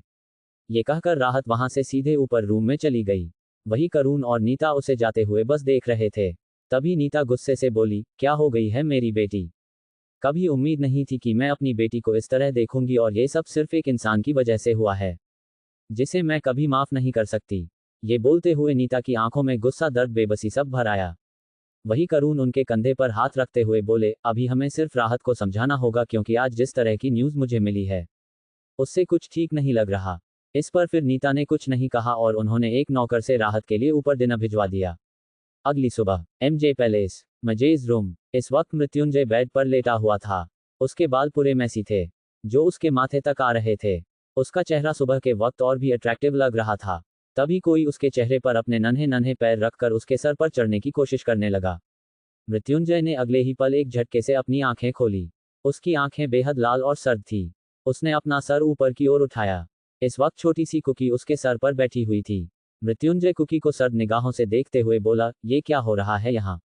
वही कुकी जो इस वक्त मृत्युंजय के सर से होते हुए पास के नाइट टेबल से मृत्युंजय की स्मार्ट वॉच को उठाने की कोशिश कर रही थी। वो मृत्युंजय की आवाज सुनकर चौंक गई और जल्दी से अपने छोटे छोटे दांत दिखाते हुए बोली, डेडा गुड मॉर्निंग। उसके छोटे छोटे दांत देखकर भी मृत्युंजय के चेहरे पर कोई एक्सप्रेशन नहीं आए और बोला, मैंने पूछा क्या हो रहा है यहाँ। इस पर कुकी क्यूट सी स्माइल करते हुए अपने छोटे से हाथ में उस बड़े से स्मार्ट वॉच को पकड़ते हुए बोली, डेडा मैं जब आपके रूम में आई तो इस वॉच से लाइट निकल रही थी जो कुकी को पसंद आई। कुकी को ये चाहिए। ये कहते हुए उसने स्मार्ट वॉच को तुरंत अपने पीछे छुपा ली। उसकी इस हरकत को देखकर मृत्युंजय ने गहरी सांस भरी और उसे अपने सर से उतारते हुए बेड पर बिठाया। जिसके बाद वो सख्ती से बोला, मैंने तुम्हें मना किया था कि तुम मेरे रूम में नहीं आओगी, फिर तुम मेरी बात क्यों नहीं समझती हो। मृत्युंजय की सुबह सुबह डांट सुनकर कुकी बिल्कुल सहम गई। उसकी बड़ी बड़ी आंखों में आंसू आ गए। वो मृत्युंजय को देखकर धीरे से बोली, डेडा फिर से कुकी पल गुस्सा कर रहे हैं। डेडा हमेशा कुकी पल गुस्सा करते हैं, वो कुकी से प्यार नहीं करते। मृत्युंजय अपने दांत भींचते हुए बेड से उठा और गेट की तरफ घूरा। गेट इस वक्त थोड़ा सा खुला हुआ था जहां से कुकी अंदर आई थी। मृत्युंजय सर्द आवाज में चिल्लाया, मिस रुचि। उसकी आवाज से रुचि जो कुकी की नैनी थी वो जल्दी जल्दी अंदर रूम में आए और घबराते हुए कुकी को देखने लगी, जो बेड पर अपना छोटा सा सर झुकाए टुकुर टुकुर उस स्मार्ट वॉच को इधर से उधर देख रही थी। तभी मृत्युंजय अपनी ठंडी आवाज में बोला, इसे यहाँ से लेकर जाओ, और मैंने कहा था ना कि ये मेरे रूम में नहीं आएगी, फिर आप सब इसका किस तरह से ख्याल रख रहे हैं। ये सुनकर रुचि ने अपना सर जल्दी से नीचे झुकाया और डरते हुए बोली, सर इस बार माफ कर दीजिए, मैं आगे से इन्हें आपके रूम में नहीं आने दूंगी। ये कहकर रुचि जल्दी से बेड के पास आए और उसने कुकी को अपनी गोद में उठा लिया और कुकी को जल्दी से वहां से लेकर जाने लगी। तभी कुकी बाहर जाते हुए क्यूटली मृत्युंजय की तरफ देखते हुए मुंह बनाकर बोली, डेडा कुकी ये वॉच लेकर जा रही है हगंदे डेडा। मृत्युंजय ने उसकी बात का कुछ भी जवाब नहीं दिया। शायद मृत्युंजय के इस तरह के बिहेव की कुकी को आदत पड़ चुकी थी। वही रुचि उसे वहां से लेकर चली गई। उसके जाने के बाद मृत्युंजय ने कसकर अपनी मुट्ठी बनाई और गुस्से से एक लात नाइट टेबल पर मारा। वो नाइट टेबल दूसरे ही पल फ्लोर पर गिरकर चकनाचूर हो गया। वो वहां से सीधे वॉशरूम में चला गया। अंडरस्को URL च6 मृत्युंजय सो कॉल्ड पजेसिवनेस। अब आगे, बिरला ग्रुप CEO's कैबिन। राहत इस वक्त अपने लैपटॉप में बिजी थी। आसपास कई सारी फाइल्स टेबल पर पड़ी थी। वही पिया अभी उसके सामने वाली चेयर पर बैठी फाइल्स को समेट रही थी और उसे कुछ बता रही थी। राहत बस कैजुअली उसे सुने जा रही थी क्योंकि इस टाइम उसका सारा फोकस लैपटॉप में था। तभी पिया को कुछ याद आया और वो राहत से बोली, मैम क्या आपको पता है आज मिस्टर बजाज की मिस्टर सिंघानिया के साथ एक मीटिंग है। राहत के कान में जब ये आवाज गई तो उसके हाथ रुक गए और वो अपनी नजरें उठाकर पिया को देखकर बोली, व्हाट मीटिंग। इस पर पिया अपना सर हिलाते हुए बोली, हाँ मुझे अभी पता चला कि मिस्टर सिंघानिया मिस्टर बजाज के साथ कोई मीटिंग कर रहे हैं। इस पर राहत कुछ सोच में पड़ गई और फिर वो पिया से बोली, एक बात बताओ मिस्टर खन्ना सिंघानिया ग्रुप के साथ कब से जुड़ा था। ये सुनकर पिया भी कुछ सोचते हुए बोली, मैम यही बात तो मुझे भी समझ नहीं आ रही क्योंकि मिस्टर खन्ना ने तो कभी सिंघानिया ग्रुप के साथ कोई कनेक्शन ही नहीं रखा। सिंघानिया ग्रुप टॉप कंपनी में से एक है और मिस्टर खन्ना की कंपनी अभी एक बडिंग कंपनी है। वो इतनी बड़ी कंपनी से कैसे कनेक्शन रख सकते हैं कि उस कंपनी के प्रेसिडेंट खुद आकर उस डील को मांगे। मुझे तो कुछ समझ नहीं आ रहा। ये कहते हुए पिया सोच में पड़ गई। वहीं राहत उसकी ये बात सुनकर अपने होठों को हल्के से बाइट की और उसके चेहरे पर फिर एक स्माइल आ गई। पिया उसके चेहरे की स्माइल देखकर ना समझी में बोली, मैम व्हाट्स रॉन्ग, आप ऐसे मुस्कुरा क्यों रही हैं। इस पर राहत ने अपना सर हिलाकर कहा, नथिंग सीरियस, तुम अपना काम करो। ये कहकर राहत वापस से अपना काम करने लगी। वही पिया को कुछ समझ नहीं आया, इस वजह से वो भी फिर अपने काम में लग गई। वहीं दूसरी तरफ सिंघानिया ग्रुप के प्रेसिडेंट केबिन में इस वक्त माहौल बेहद गर्म था। मिस्टर बजाज का सर सोफे से टिका हुआ था, जिनके बालों को मृत्युंजय ने पीछे से कसकर पकड़ रखा था और इस वक्त मिस्टर बजाज की आंखों में डर समाया हुआ था। वहीं उनके माथे पर इस वक्त एक गन पॉइंट की गई थी, जिससे वो थर थर कांप रहे थे। मृत्युंजय जो इस वक्त मिस्टर बजाज के ऊपर झुका हुआ, वो उसके पूरे चेहरे पर गन को किसी सन की तरह चलाए जा रहा था। मृत्युंजय उसकी आंखों में आंखें डालकर अजीब मुस्कुराहट के साथ बोला, क्या तुम्हें पता है कि तुम अभी कुछ ही देर में मरने वाले हो। ये सुनते ही मिस्टर बजाज अपनी कांपती आवाज में धीरे से बोला, मिस्टर सिंघानिया ये आप क्या कह रहे हैं, आपने तो मुझे मीटिंग के लिए बुलाया था ना, फिर ये आप मेरे साथ क्या कर रहे हैं, प्लीज मुझे छोड़ दीजिए। उनकी आवाज कांप रही थी। वहीं मृत्युंजय के चेहरे पर डेविलिश एक्सप्रेशंस थे। वो अपने गन को उसके माथे से लेकर पूरे चेहरे पर चलाते हुए उसके मुंह के करीब आया और वहां रुक गया, जिसके बाद वो शैतानी स्माइल के साथ बोला, ओपन योर माउथ। ये सुनकर मिस्टर बजाज को कुछ समझ नहीं आया और वो अपना मुंह धीरे से खोल दिए। उसके मुंह खोलते ही मृत्युंजय ने अपनी गन को उसके मुंह के अंदर डाल दिया, जिसे देखकर अब मिस्टर बजाज की आंखें फटी की फटी रह गई और वो डर से बुरी तरह कांपते हुए खुद को मृत्युंजय के हाथ से छुड़ाने लगा। मृत्युंजय उसके बाल को पीछे से और भी कस लिया और उसके चेहरे को ऊपर उठाते हुए उसके मुंह में गन को एडजस्ट किया और ट्रिगर पर अपनी पकड़ बनाते हुए बोला, यू नो वॉट, मेरा केबिन है, ये साउंड प्रूफ है। अगर यहाँ मैंने तुम्हें मार भी डाला तो बाहर किसी को नहीं पता चलेगा और तुम्हारी लाश भी यही अंदर दफन हो जाएगी। बाहर तुम्हारा नामो निशान भी पूरी तरह मिटा दिया जाएगा। तुम एक ऐसे इंसान बन जाओगे जो कभी दुनिया में एग्जिस्ट ही नहीं करता था। मिस्टर बजाज हक्के बक्के रह गए थे। उन्हें इस वक्त कुछ भी समझ नहीं आ रहा था और वो कुछ बोलने की कोशिश कर रहे थे लेकिन मुंह में गन होने की वजह से कुछ भी बोल नहीं पा रहे थे। वहीं मृत्युंजय के चेहरे पर कोई भी इंसानियत नहीं दिख रही थी। मृत्युंजय ने अपने ट्रिगर पर और भी ज्यादा पकड़ कसते हुए कहा, हम तुम्हें जितना भी अब ऐश करना था अपनी माशूकाओं के साथ तुमने कर लिया। अब चैन से मरो और दुनिया से तुम्हारा बोझ खत्म हो। इसी के साथ मृत्युंजय ने अपने ट्रिगर को दबा दिया और एक साथ 3 गोलियां मिस्टर बजाज के मुंह के अंदर उतर गई। मिस्टर बजाज किसी मछली की तरह तड़पते हुए वहीं दर पर मर गया। उसके मुंह से इतने जोर का खून का फव्वारा निकला जो सीधे मृत्युंजय के ब्लैक कोट पर गिरा, लेकिन मृत्युंजय के चेहरे पर कोई एक्सप्रेशंस नहीं आए। वो मिस्टर बजाज को मारने मृत्युंजय ने सुकून भरी सांस ली और अपने गन को उसके मुंह से बाहर निकाला। इसके बाद उसने पास से टिश्यू उठाया और उस टिश्यू से अपने गन पर लगे खून को साफ करने लगा। मिस्टर बजाज का शरीर सोफे से लुढ़क चुका था। उनकी मौत हो चुकी थी। अपने गन से खून को साफ करते हुए मृत्युंजय ने अजीब लहजे में कहा, मेरे मकसद के रास्ते में जो जो आएगा उसका यही हश्र होगा। ये बोलते हुए उसके चेहरे पर एक टेढ़ी स्माइल थी। वो अभी अपने गन को साफ कर ही रहा था, तभी एक झटके से केबिन का डोर ओपन हुआ। मृत्युंजय की आंखें ठंडी हो गई। वो गेट की तरफ घूरने लगा। गेट पर इस वक्त राहत गुस्से से खड़ी थी जिसकी नजरें सोफे पर थी जहां मिस्टर बजाज अब मारे जा चुके थे। राहत को देखकर मृत्युंजय के चेहरे पर एक गहरी मुस्कुराहट आ गई और वो राहत को ऊपर से नीचे तक देखते हुए कहा, व्हाट अ प्लेजेंट सरप्राइज। तो तुम्हें न्यूज़ मिल ही गई। राहत जो गुस्से से खड़ी मिस्टर बजाज को देख रही थी, वो मृत्युंजय को घूर कर बोली, आपने ऐसा क्यों किया।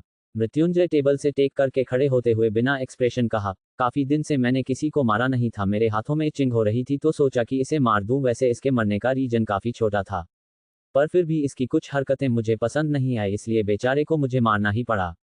ये सुनते हुए राहत मृत्युंजय के करीब आए और वो उसकी आंखों में घूरते हुए बोली, इसे मारने का हक मेरा भी था लेकिन आपने इसे अकेले मारकर ठीक नहीं किया।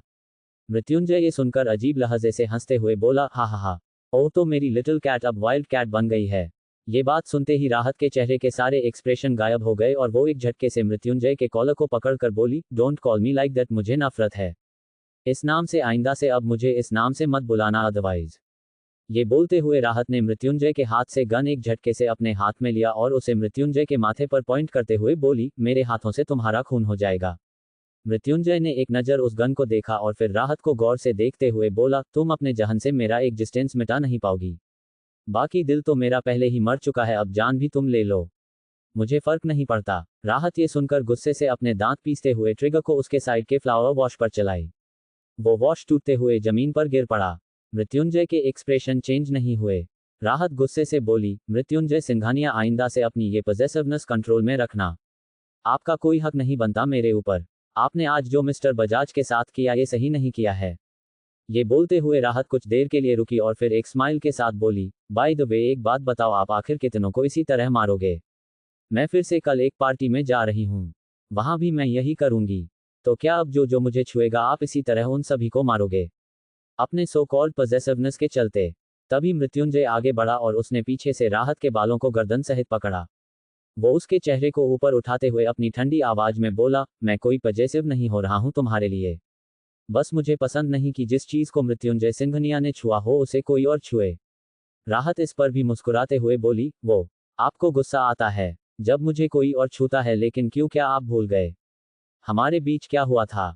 इस पर मृत्युंजय अपने निचले होठों को बाइट करते हुए ईवल वे में बोला, मुझे आज भी सब कुछ याद है, मैं एक भी पल नहीं भूला हूं, लेकिन शायद तुम हमारे बिताए गए पल को भूल चुकी हो, जिसे मैं तुम्हें वक्त वक्त पर याद दिलाता रहूंगा।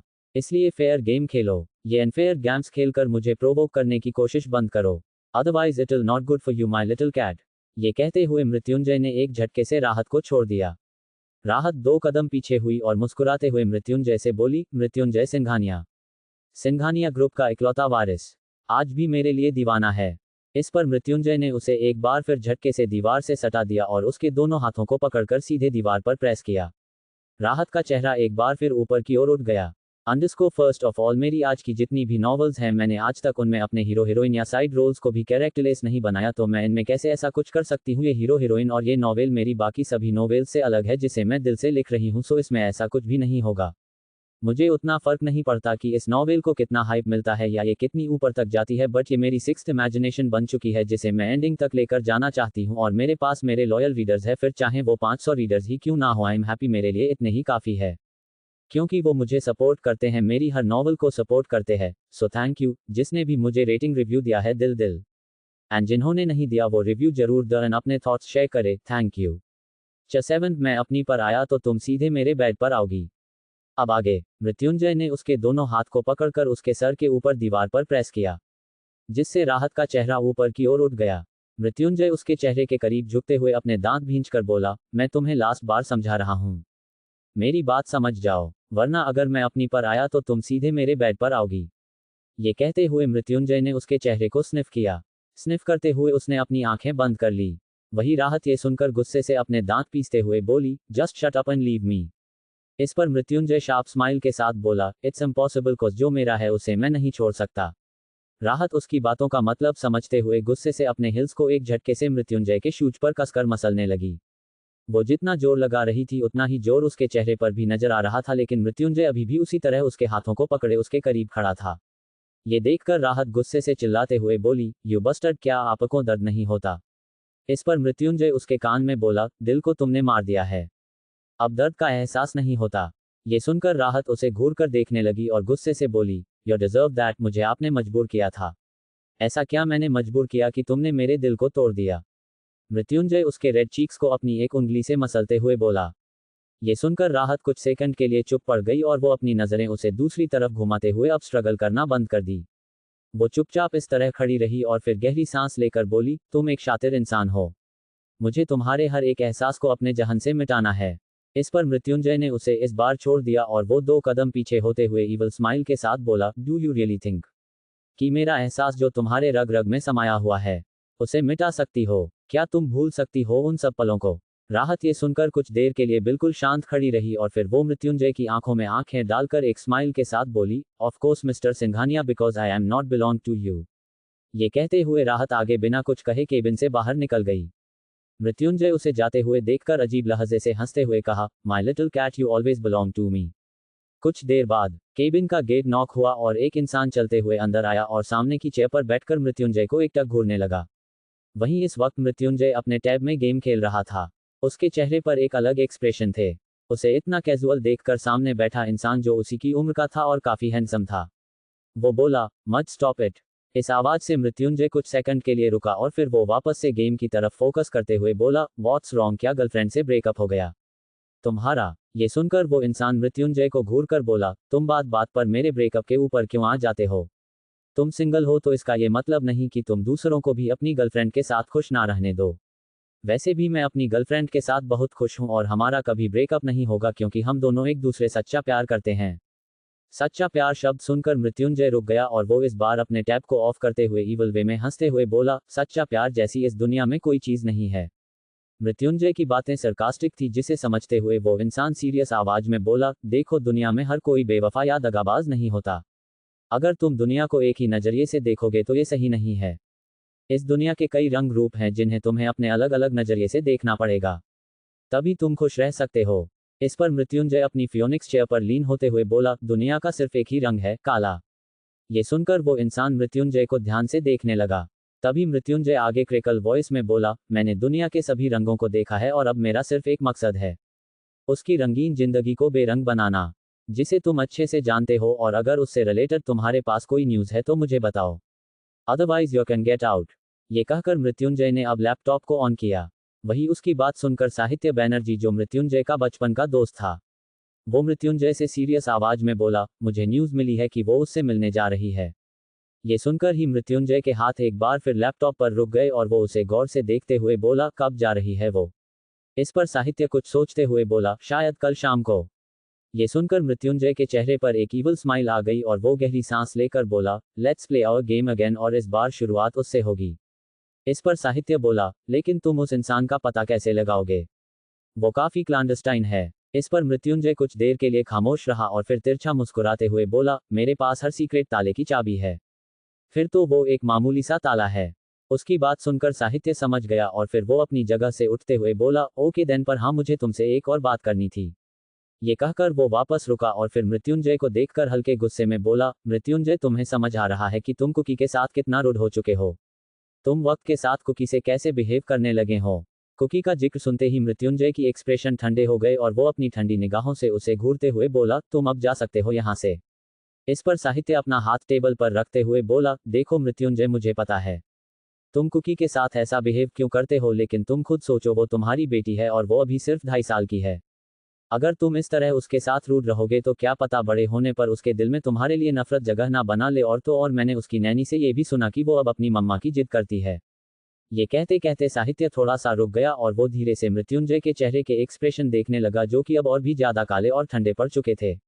अचानक से माहौल सर्द हो गया, जिसे महसूस करते हुए साहित्य फिर जल्दी से बोला, वैसे तुम सही कह रहे हो, मुझे यहाँ से जाना चाहिए। ये कहकर वो आगे बिना कुछ भी कहे वहां से तुरंत बाहर निकल गया।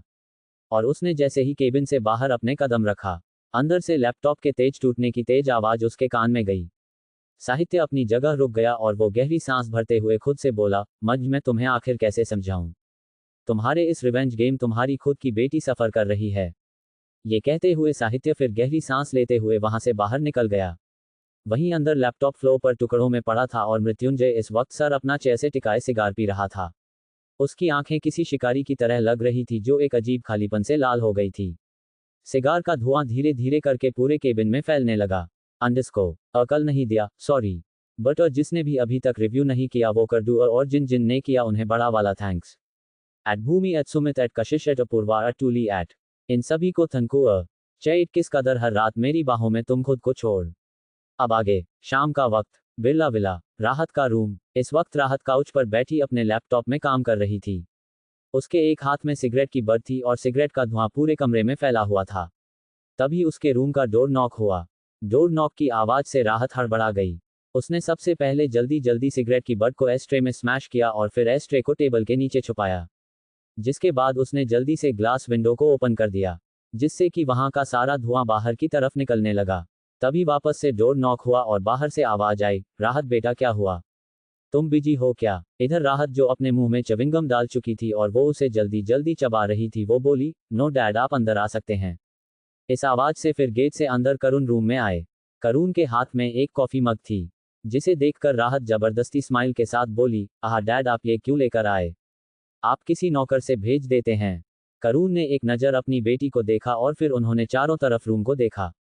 रूम को देखते हुए उनके चेहरे पर एक टेंशन आ गया, लेकिन उन्होंने कुछ जताया नहीं। उन्होंने टेबल पर कॉफी मग रखा, जिसके बाद वो राहत को कंधे से पकड़कर उसे ध्यान से देखकर बोले, आज जब तुम ऑफिस से आई तो तुम्हारे चेहरे पर टेंशन थी, बताओ मुझे क्या हुआ? क्या ऑफिस से रिलेटेड कोई प्रॉब्लम है? अपने डैड की बात सुनकर राहत कुछ देर के लिए चुप पड़ गई और फिर वो मुस्कुराते हुए बोली, डैड, आपकी बेटी इतनी कमजोर नहीं है कि छोटी मोटी प्रॉब्लम से इस तरह से परेशान हो जाए। हाँ, मुझे आजकल ऑफिस का थोड़ा हेडेक है, बाकी मैं बिल्कुल ठीक हूँ। उसकी बात सुनकर करुण उसके चेहरे को छूते हुए बोले, बेटा, मुझे तुम्हारी बहुत फिक्र लगी रहती है।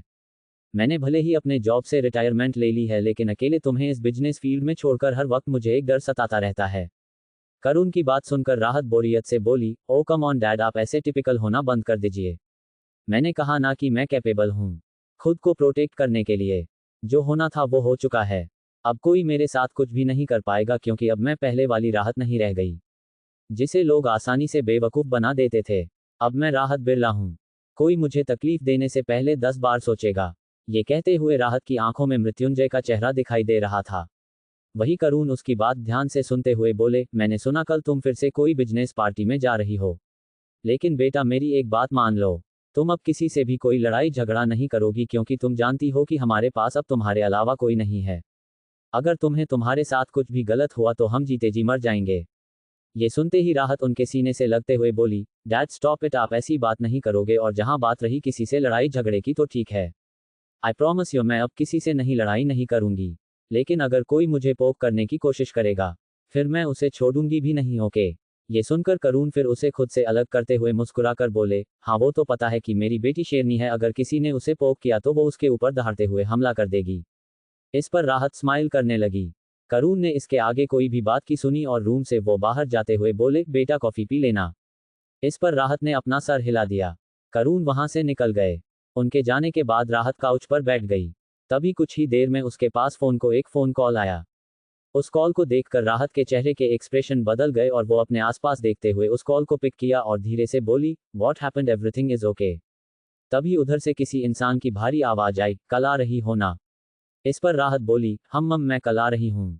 तभी उस इंसान ने कहा, तुम्हें पता है ना आसपास तुम्हारे बहुत से ऐसे लोग हैं जो तुम पर नजर रख रहे हैं, इसलिए जो करना ध्यान से करना और संभाल कर करना। मुझे वो बात जाननी है, इसके लिए मैं कोई भी रिस्क उठाने को तैयार हूँ और आप परेशान मत होइए, बस मैं जो जानना चाहती हूँ आप सिर्फ मुझे उतना ही बता दीजिएगा। बाकी आपकी सेफ्टी मेरी जिम्मेदारी है। आप तक कोई नहीं पहुंच पाएगा। इस पर फिर उधर से इंसान ने कुछ कहा जिसके बाद राहत ने कॉल कट कर दिया। कॉल कट करने के बाद उसने फिर अपना लैपटॉप बंद किया और कुछ सोचते हुए कॉफी पीने लगी। कॉफी पीने के बाद वो जाकर बेड पर चुपचाप लेट गई। बेड पर लेटते ही उसकी आंख लग गई। वहीं दूसरी तरफ मज पैलेस में इस वक्त पैलेस में कुकी के खिलखिलाकर हंसने की आवाज आ रही थी। कुकी इधर से उधर पूरे हॉल में भाग रही थी। उसके पीछे नैनी और मेड उसे पकड़ने के लिए लगी थी। कुकी कभी सोफे पर चढ़ती तो कभी वो टेबल के नीचे घुसती। सभी उसे हंसते हुए पकड़ रहे थे लेकिन सभी उसे हंसते पकड़ रहे थे। तभी कुकी जब थक गई तो नैनी ने उसे अपनी गोद में उठा लिया। इसके बाद नैनी उससे बोली, अब चलो मैं आपको डिनर कर देती हूँ, उसके बाद आपको सोना है। इस पर कुकी गेट की तरह देखकर मासूमियत से बोली, क्या डेडा घर नहीं आएंगे। ये सुनकर नैनी बोली, नहीं आपके डेडा आज ऑफिस में काम कर रहे हैं, इसलिए वो आज घर नहीं आएंगे। इस पर कुकी मायूस होते हुए बोली, कुकी को डेडा से मिलना था, पर डेडा अब नहीं आएंगे। कुकी डेडा को मिस कर रही है। उसकी बात सुनकर नैनी चुप पड़ गई। इसके बाद वो उसे प्यार से समझाते हुए बोली, बेटा कल सुबह शायद डेडा घर आ जाएंगे, तब आप उनसे मिल लेना। अभी आप चलो, मैं तो आपको डिनर करके सुला देती हूँ। इस पर कुकी फिर उसके सीने से लगते हुए बोली, मेरी मम्मा वाली विश कब पूरी होगी। उसकी ये बात सुनकर नैनी के साथ मेड भी अब शांत पड़ गई। वो दोनों कुकी को देखने लगी और फिर वो नैनी थोड़ा हिचकिचाते हुए बोली, बेटा मैंने साहित्य चाचू से बात किया है, शायद चाचू तुम्हारे डेडा से आपके लिए बात करेंगे, शायद इस बार आपकी मम्मा वाली विश पूरी हो जाए। ये सुनकर कुकी की आंखों में चमक आ गई और खुशी से अपना छोटा सा सर हिलाने लगी। नैनी मुस्कुराते हुए उसे लेकर उसके रूम में चली गई। अगली सुबह राहत सुबह सुबह रेडी होकर अपनी कार ड्राइव करते हुए अपने ऑफिस के लिए निकल गई। खाली रोड पर वो तेजी से ड्राइव कर रही थी। तभी एक काली मर्सिडीज कार तेजी से उसके बराबर से चलने लगी। राहत ने उस कार पर कोई ध्यान नहीं दिया और वो अपने ग्लासेस को एडजस्ट करते हुए सामने देखने लगी। तभी उस साइड वाली मर्सिडीज कार की विंडो डाउन हुआ और मृत्युंजय अपने डार्क शेड्स को उतारते हुए राहत की तरफ देखकर टेढ़ी स्माइल के साथ बोला, लिटिल कैट आखिर आज तुम्हारा किसे मारने का इरादा है। राहत के कान में जब मृत्युंजय की आवाज गई तो वो अपने विंडो को डाउन करते हुए घूरकर मृत्युंजय को देखने लगी और खींचते हुए बोली, फिलहाल तो तुम्हें ही मारने का इरादा है, बचकर रहना कहीं आज ही कत्लेआम ना हो जाए। ये कहते हुए राहत ने कार को हल्का लेफ्ट टर्न किया और मृत्युंजय के कार में एक टक्कर मारी। ये देखकर मृत्युंजय के चेहरे की मुस्कुराहट गहरी हुई और उसने अपने कार की स्पीड बढ़ाई और वो राइट टर्न से राहत को ओवरटेक करते हुए बोला, क्या तुम अपनी इस छोटी सी उम्र में जेल जाना चाहती हो। राहत ये सुनकर अपने गॉगल्स को नीचे उतार दी और वो गुस्से से मृत्युंजय को घूरते हुए उसे ओवरटेक करने की कोशिश करते हुए बोली, मृत्युंजय सिंघानिया तुम आखिर मेरे रास्ते में क्यों आए हो। तुम्हारा रास्ता तो दूसरा है ना। रास्ते भले ही अलग हो पर हमारी मंजिल तो एक ही है ना लिटिल कैट, मृत्युंजय गहरी आवाज में बोला। ये सुनकर राहत ने अपने दांत पीसते हुए कहा, क्या पता यही रास्ते तुम्हारी मौत की वजह बन जाए और मंजिल कभी तुम्हें नसीब ही ना हो। ये बोलते हुए राहत ने एक तेज टक्कर अब पीछे से मृत्युंजय के कार पर मारी। इसी के साथ मृत्युंजय 60 डिग्री एंगल में अपनी कार को टर्न करते हुए एक झटके से राहत की कार के आगे अपनी कार पर ब्रेक लगा दिया। इसी के साथ राहत की कार भी एक झटके से रुक गई। ये देखकर राहत ने गुस्से से अपने दांत पीस लिए। कार एक साथ रुकने से आसपास धूल उड़ने लगे। मृत्युंजय अपनी आंखों पर वापस से शेड्स लगाते हुए कार से बाहर निकला। इधर राहत भी गुस्से से कार से बाहर निकली और मृत्युंजय पर चिल्लाते हुए बोली, मिस्टर सिंघानिया आखिर आपकी प्रॉब्लम क्या है। मैंने कल रात ही अपने डैड से प्रॉमिस किया था कि मैं किसी को भी प्रोवोक नहीं करूंगी और ना ही किसी से उलझूंगी, लेकिन लगता है मुझे अपने डैड की वो प्रॉमिस अभी तोड़नी पड़ेगी। आपका मुंह तोड़कर। ये कहते हुए वो उसके करीब बढ़ी। वहीं मृत्युंजय अपनी ब्लैक मर्सिडीज कार से टिककर खड़ा हो गया और कैजुअली बोला, आई डोंट थिंक कि तुम जैसी लड़की के लिए प्रॉमिसेस कोई मायने रखती है। राहत जो उसके करीब बढ़ रही थी, उसकी ये बात सुनकर वो रुक गई और वो एकटक मृत्युंजय को देखकर बोली, अगर प्रॉमिसेज तुम जैसा इंसान दे तो मैं उन प्रॉमिसेस में आग लगा दूं पर उसे निभाऊं कभी ना। ये सुनकर मृत्युंजय ईवल वे में हंसा और राहत के नजदीक आया। दूसरे ही पल उसने एक झटके से राहत की कलाई को पकड़ लिया। अब राहत उसकी बाहों में थी।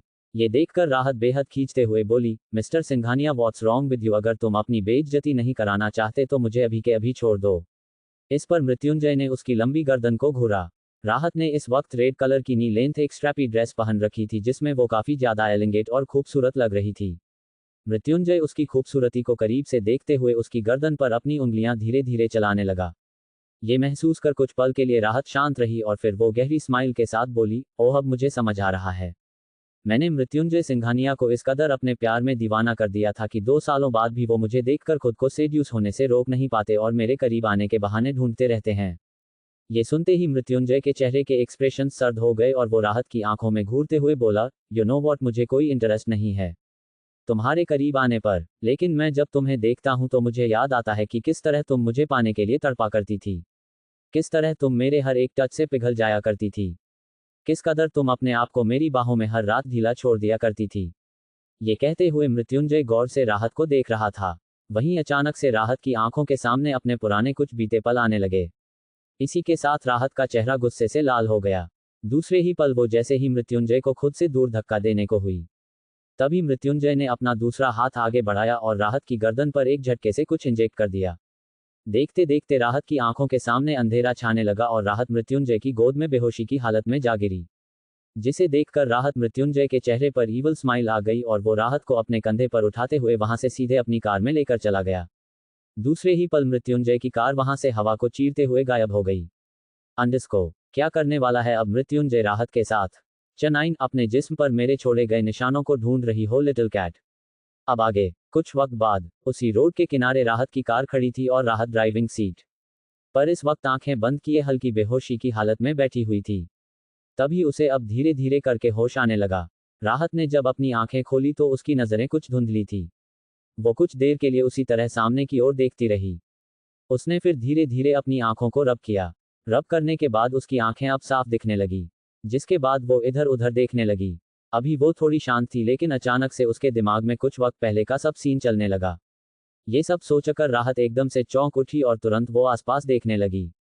वो इस वक्त अपनी कार में और अपनी ड्राइविंग सीट पर थी और उसकी कार भी उसी रोड पर थी जहां कुछ देर पहले उसकी मृत्युंजय के साथ बहस हुई थी। ये सब देखकर राहत खुद से स्ट्रेंज वॉइस में बोली, what the hell is this? मुझे ऐसा क्यों लग रहा है कि जैसे कुछ तो हुआ मेरे साथ। ये कहते हुए राहत तुरंत कार से सबसे पहले बाहर निकली और वो आसपास देखने लगी। वो बिल्कुल वही सेम जगह था जहां कुछ देर पहले मृत्युंजय उससे मिला था। ये सब देखकर राहत ने गुस्से से अपनी मुठियां बना ली और चिल्लाते हुए बोली, मृत्युंजय सिंघानिया, तुमने क्या किया है मेरे साथ? अगर तुमने कुछ भी उल्टा सीधा किया होगा तो मुझसे बुरा कोई नहीं होगा। ये कहते हुए उसने गुस्से से अपने कार के टायर पर लात मारी और वापस से अपनी कार में बैठ गई। वो कार स्टार्ट करते हुए खुद से बोली, जितना इजी सब दिख रहा है उतना इजी कुछ नहीं है, क्योंकि मुझे ऐसा लग रहा है कि कुछ ना कुछ तो हुआ जरूर है। ये कहते हुए राहत ने कुछ सोचा और वो अपनी कार लेकर वहां से सीधे अपने ऑफिस के लिए निकल गई। कुछ देर में वो बिरला ग्रुप पहुंची और तुरंत ऑफिस बिल्डिंग के अंदर गई। वो सीधे वहां से अपने सीईओ केबिन में गई। केबिन के अंदर एक प्राइवेट रूम था जिसके अंदर वो जाने लगी। तभी पिया, जो वहां उसकी कॉफी और फाइल लेकर खड़ी थी, वो राहत को देखकर बोली, गुड मॉर्निंग माम, आप अभी रूम क्यों जा रही है? क्या आप रेस्ट करने जा रही हैं? उसकी आवाज सुनकर राहत के पैर अपनी जगह रुक गए और वो अपने दांत पीसते हुए बोली, तुम कौन हो जिसे मैं अपना कुछ भी बताऊं? तुम अपना काम करो, समझी? ये सुनकर प्रिया तुरंत चुप पड़ गई और जल्दी से बोली, आई एम सॉरी मैम, मुझे नहीं पता था कि आप खराब मूड में हो। ये कहकर उसने आगे कहा, और ये आपकी कॉफी और आज की पार्टी में शामिल होने वाले डीलर्स की फाइल में यहीं रख दे रही हूँ, आप देख लीजिएगा। ये कहकर वहां से चली गई। वही राहत, जो अभी काफी ज्यादा गुस्से में थी, उसने उसका कुछ भी जवाब नहीं दिया और वो सीधे अपने उस प्राइवेट रूम के अंदर गई। रूम के अंदर जाते ही वो अपने कपड़े तुरंत खोलने लगी। कुछ ही देर में राहत में अपने पूरे कपड़े निकालकर बेड पर फेंक दिया और वो फुल लेंथ मिरर के सामने जाकर खड़ी हो गई। इस वक्त वो बिना कपड़ों की थी और वो मिरर में खुद को गौर से देख रही थी। वो अपने आप को हर जगह टच करने लगी। उसने अपने गर्दन से गले तक, शोल्डर, हाथों, अपने पेट और भी सब जगह खुद को गहराई से छूने लगी। उसके दिमाग में इस वक्त बहुत कुछ चल रहा था। वो खुद को छूते हुए और आगे पीछे घूमकर ध्यान से देखकर बोली, मेरी बॉडी में तो कहीं ऐसे वैसे कोई निशान नहीं है, फिर आखिर मुझे बीच का कुछ याद क्यों नहीं है? उसके बाद आखिर रोड पर क्या हुआ था और मैं इस तरह बीच रोड पर क्या कर रही थी? ये कहते हुए राहत अभी भी खुद की बॉडी को ध्यान से देखे जा रही थी। तभी अचानक से उसका फोन रिंग करने लगा। फोन रिंग की आवाज से राहत ने एक लुक फोन पर डाला। उस फोन कॉल को देखकर राहत का चेहरा एक बार फिर गुस्से से भर गया और वो उसे पिक करते हुए चिल्लाकर बोली, मृत्युंजय सिंघानिया, सच सच बताओ, क्या किया है तुमने मेरे साथ? लिसन, अगर तुमने मेरे साथ कुछ भी इधर उधर की हरकत की होगी ना तो तुम सोच नहीं सकते मैं तुम्हारा क्या हाल करूंगी। तुम्हारे ऐसे कई सारे सीक्रेट्स हैं जो मैं सिर्फ जानती हूं और मैं उन्हें मीडिया में दे दूंगी तो तुम्हारी ये जो झूठी बनी बनाई रेपुटेशन है ना वो 2 मिनट में मिट्टी में मिल जाएगी। समझे तुम? कुछ पल बाद उधर से मृत्युंजय के जोर जोर से किसी ईवल की तरह हंसने की आवाज राहत के कानों में पड़ी। राहत ने गुस्से से अपने दांत पीस लिए और वो बस मृत्युंजय की हंसी सुनती रही। कुछ सेकंड बाद मृत्युंजय की एक गहरी आवाज आई, वेल आई एम श्योर कि तुम अभी इस वक्त अनरस होगी और अपने तराशे गए जिस्म पर मेरे छोड़े गए निशानों को ढूंढ रही होगी। Little cat. ये सुनकर राहत जल्दी से खुद को देखने लगी। वो इस वक्त सच में पूरी तरह अनरस ही थी। उसने कुछ भी नहीं पहना था। ये देखकर राहत ने जल्दी से पास पड़े बाथरोब को खुद की बॉडी पर लपेट लिया और तुरंत बोली, काफी ज्यादा गलतफहमियां पाल रखे हैं तुमने, बाय द वे मैं इस वक्त अपने कपड़ों में हूं, okay? Really I don't think so, call पर मृत्युंजय बोला। जिसे सुनकर राहत ने फिर गुस्से से कहा, मुझे फर्क नहीं पड़ता तुम क्या सोचते हो मेरे बारे, बस मुझे इतना बताओ कि अचानक से रोड पर क्या हुआ था? क्या किया है तुमने मेरे साथ? कॉल पर मृत्युंजय की बिना एक्सप्रेशन आवाज आई, मेरा टेस्ट अब इतना भी बुरा नहीं कि तुम्हें अपने मुंह से लगाऊं। मैंने तुम्हारे साथ कुछ भी नहीं किया। मैं तुमसे उस रोड पर बात कर रहा था पर अचानक से तुम बेहोश हो गई या मेरी अटेंशन पाने के लिए ये सब किया, आई डोंट नो, बट मेरे पास टाइम लिमिटेड होता है जिसे मैं बेवजह तुम पर जाया नहीं कर सकता। इसलिए मैंने तुम्हें उसी तरह तुम्हारे कार में छोड़ दिया और मैं वहां से निकल गया। ये सुनकर राहत हैरान थी और वो मन ही मन में बोली, व्हाट? मैं बेहोश हो गई थी, लेकिन क्यों और कैसे? क्या मुझे इस बार अपने रूटीन चेकअप के लिए जाना चाहिए? तभी मृत्युंजय स्टिफ वॉइस में बोला, रूटीन चेकअप के साथ साथ अपने मेंटल हेल्थ का भी चेकअप करा लेना। दिमागी तौर पर बहुत बीमार हो तुम। ये सुनकर राहत ने गुस्से से अपनी मुट्ठियां बनाई और एक नज़र खुद को देखकर मन में बोली, अगर मृत्युंजय ने मेरे साथ कुछ किया होता तो मेरी बॉडी पर उसके इफेक्ट्स होते हैं, लेकिन मेरी बॉडी तो बिल्कुल ठीक दिख रही है। तो इसका मतलब क्या सच में मैं बेहोश हो गई थी और मृत्युंजय मुझे कार में छोड़कर ही वहां से चला गया था और फिर शायद उसके बाद मुझे थोड़ी देर में होश आया? ये सब खुद से सोचते हुए राहत ने फिर गुस्से से कहा, you know what Mrityunjay Singhania, तुम्हारे अंदर ह्यूमैनिटी नाम की चीज नहीं है और तुम्हारे अंदर इंसानियत भी बिल्कुल मर चुकी है। तुम एक लड़की को बेहोशी की हालत में रोड पर छोड़कर चले गए। How could your rascal? इस पर मृत्युंजय अपनी कोल्ड आवाज में बोला, मेरी बेदिली और इंसानियत की हद तुमसे अच्छा कोई नहीं जान सकता। मुझे बेदिल होने पर और मेरे अंदर की इंसानियत मारने का पूरा क्रेडिट सिर्फ तुम्हें ही जाता है। एंड लास्ट थिंग, अब तुम मेरे रास्ते में मत आना और ना ही मुझे प्रोवोक करने की कोशिश करना, वरना मैं सच में तुम्हारे साथ एक बार फिर वही सब करूंगा जो सालों पहले हर रात करता था, माय लिटिल कैट। ये कहकर मृत्युंजय एक बार उसी तरह ईवल में हंसा और इधर राहत गुस्से से जैसे ही चबाते हुए कुछ कहने को हुई उधर से कॉल डिस्कनेक्ट हो गया। अगले ही पल राहत ने गुस्से से फोन को बेड पर फेंका और चिल्लाते हुए बोली, Mrityunjay Singhania, I will kill you bustard. मैं तुम्हें छोड़ूंगी नहीं, तुम बस देखते जाओ मैं कैसे तुम्हारी कुछ ही घंटों धज्जियां उड़ाती हूं। ये बोलते हुए राहत ने गुस्से से वापस से अपने सारे कपड़े पहनने के बाद वो सीधे वॉशरूम चली गई। कुछ वक्त बाद अंडरस्को क्या किया है आखिर मृत्युंजय ने? क्या करेगी अब कुछ घंटों में राहत? Any idea guys? चट and it's really bad little cat. अब आगे। कुछ वक्त बाद राहत अपने प्राइवेट रूम से बाहर निकली। वो जाकर अपनी चेयर पर बैठ गई। पिया अभी भी वही खड़ी थी। राहत ने एक नज़र पिया को देखा और फिर अपनी कॉफी उठाई। कॉफी पीते वक्त राहत बोली, जो काम दिया था वो हुआ कि नहीं? इस पर पिया हिचकिचाते हुए बोली, सॉरी मैम, अभी नहीं हुआ। क्योंकि मृत्युंजय सिंघानिया के घर के आसपास की सिक्योरिटी सिस्टम इतनी ज़्यादा टफ और टाइट है कि कोई हैकर उसे हैक नहीं कर पा रहा, और हम अपने स्पाई को भी वहां काफ़ी दिन से लगाए हुए हैं, लेकिन उनसे भी कोई न्यूज़ नहीं मिली। मृत्युंजय सिंघानिया कब घर आते हैं और कब घर से चले जाते हैं, उन्हें इस बात का भी अंदाजा नहीं होता। ये सुनते ही राहत का चेहरा एक बार फिर गुस्से से भर गया, लेकिन वो फिर खुद को कंट्रोल करते हुए बोली, मुझे एक्सक्यूजेस नहीं सुनने। मैंने उस काम के लिए बेस्ट हैकर और स्पाई को रखा हुआ है। अगर उनसे भी ये काम नहीं होता तो वो अपना ये प्रोफेशन ही छोड़ दे। पिया राहत की ये बात सुनकर झिझकते हुए बोली, सॉरी टू से मैम, बट ये कोई इजी टास्क नहीं है। मृत्युंजय सिंघानिया के पास आपसे भी बेस्ट हैकर्स और स्पाई है। मृत्युंजय सिंघानिया के पीछे जासूस लगाना और उनके घर की सिक्योरिटी सिस्टम को हैक करना, ये काफ़ी टफ काम है, लेकिन फिर भी हमारे स्पाई और हैकर अपना बेस्ट दे रहे हैं, प्लीज़ आप थोड़ा शांत रहिए। उसकी बात सुनकर राहत को एहसास हुआ कि आज वो सुबह से काफ़ी ज़्यादा गुस्सा कर रही थी। राहत ने फिर अपनी कॉफ़ी के मग को टेबल पर रखा और उसे जाने का इशारा किया।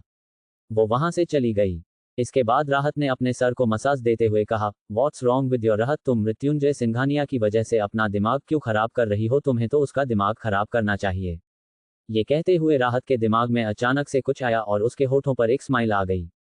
उसने अपने फ़ोन को निकाला और फ़ोन पर किसी से मुस्कुराते हुए बोली, मैं एक न्यूज़ आपको देना चाहती हूँ।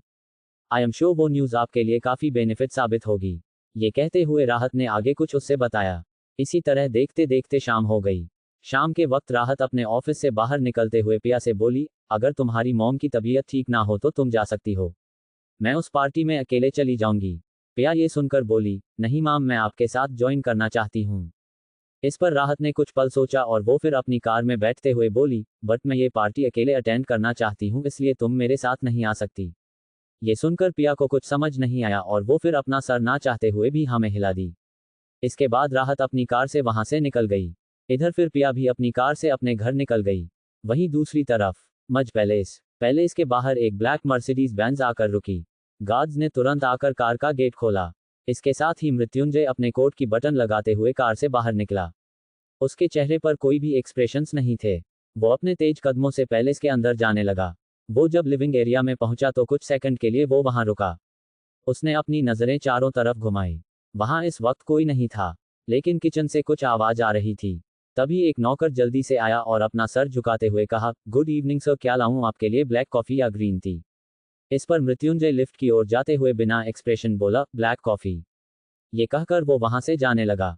लेकिन तभी उसे पीछे से बहुत ही ज्यादा क्यूट और तेज आवाज आई, डेडा आप आ गए। उस आवाज को सुनकर मृत्युंजय अपनी जगह रुक गया। वो अपना सर घुमाते हुए पीछे की तरफ देखने लगा, जहां किचन से इस वक्त कुकी अपने नन्हे हाथों में छोटी सी स्पून पकड़े छोटे कदमों से उसके पास चहकते हुए आ रही थी।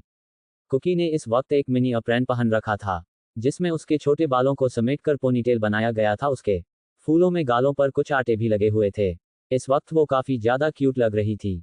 वो अपने हाथ में स्पून पकड़े मृत्युंजय के पास आए और तुरंत अपना छोटा सा सर उठाकर ऊपर मृत्युंजय को देखकर क्यूटली बोली, डेडा, कुकी ने आपके लिए पोटैटो सूप बनाया है।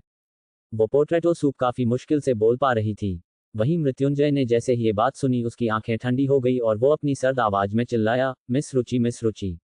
रुचि जो इस वक्त किचन में ही थी, वो भागते हुए जल्दी से बाहर आए और तुरंत मृत्युंजय के आगे सर झुकाकर बोली, जी सर।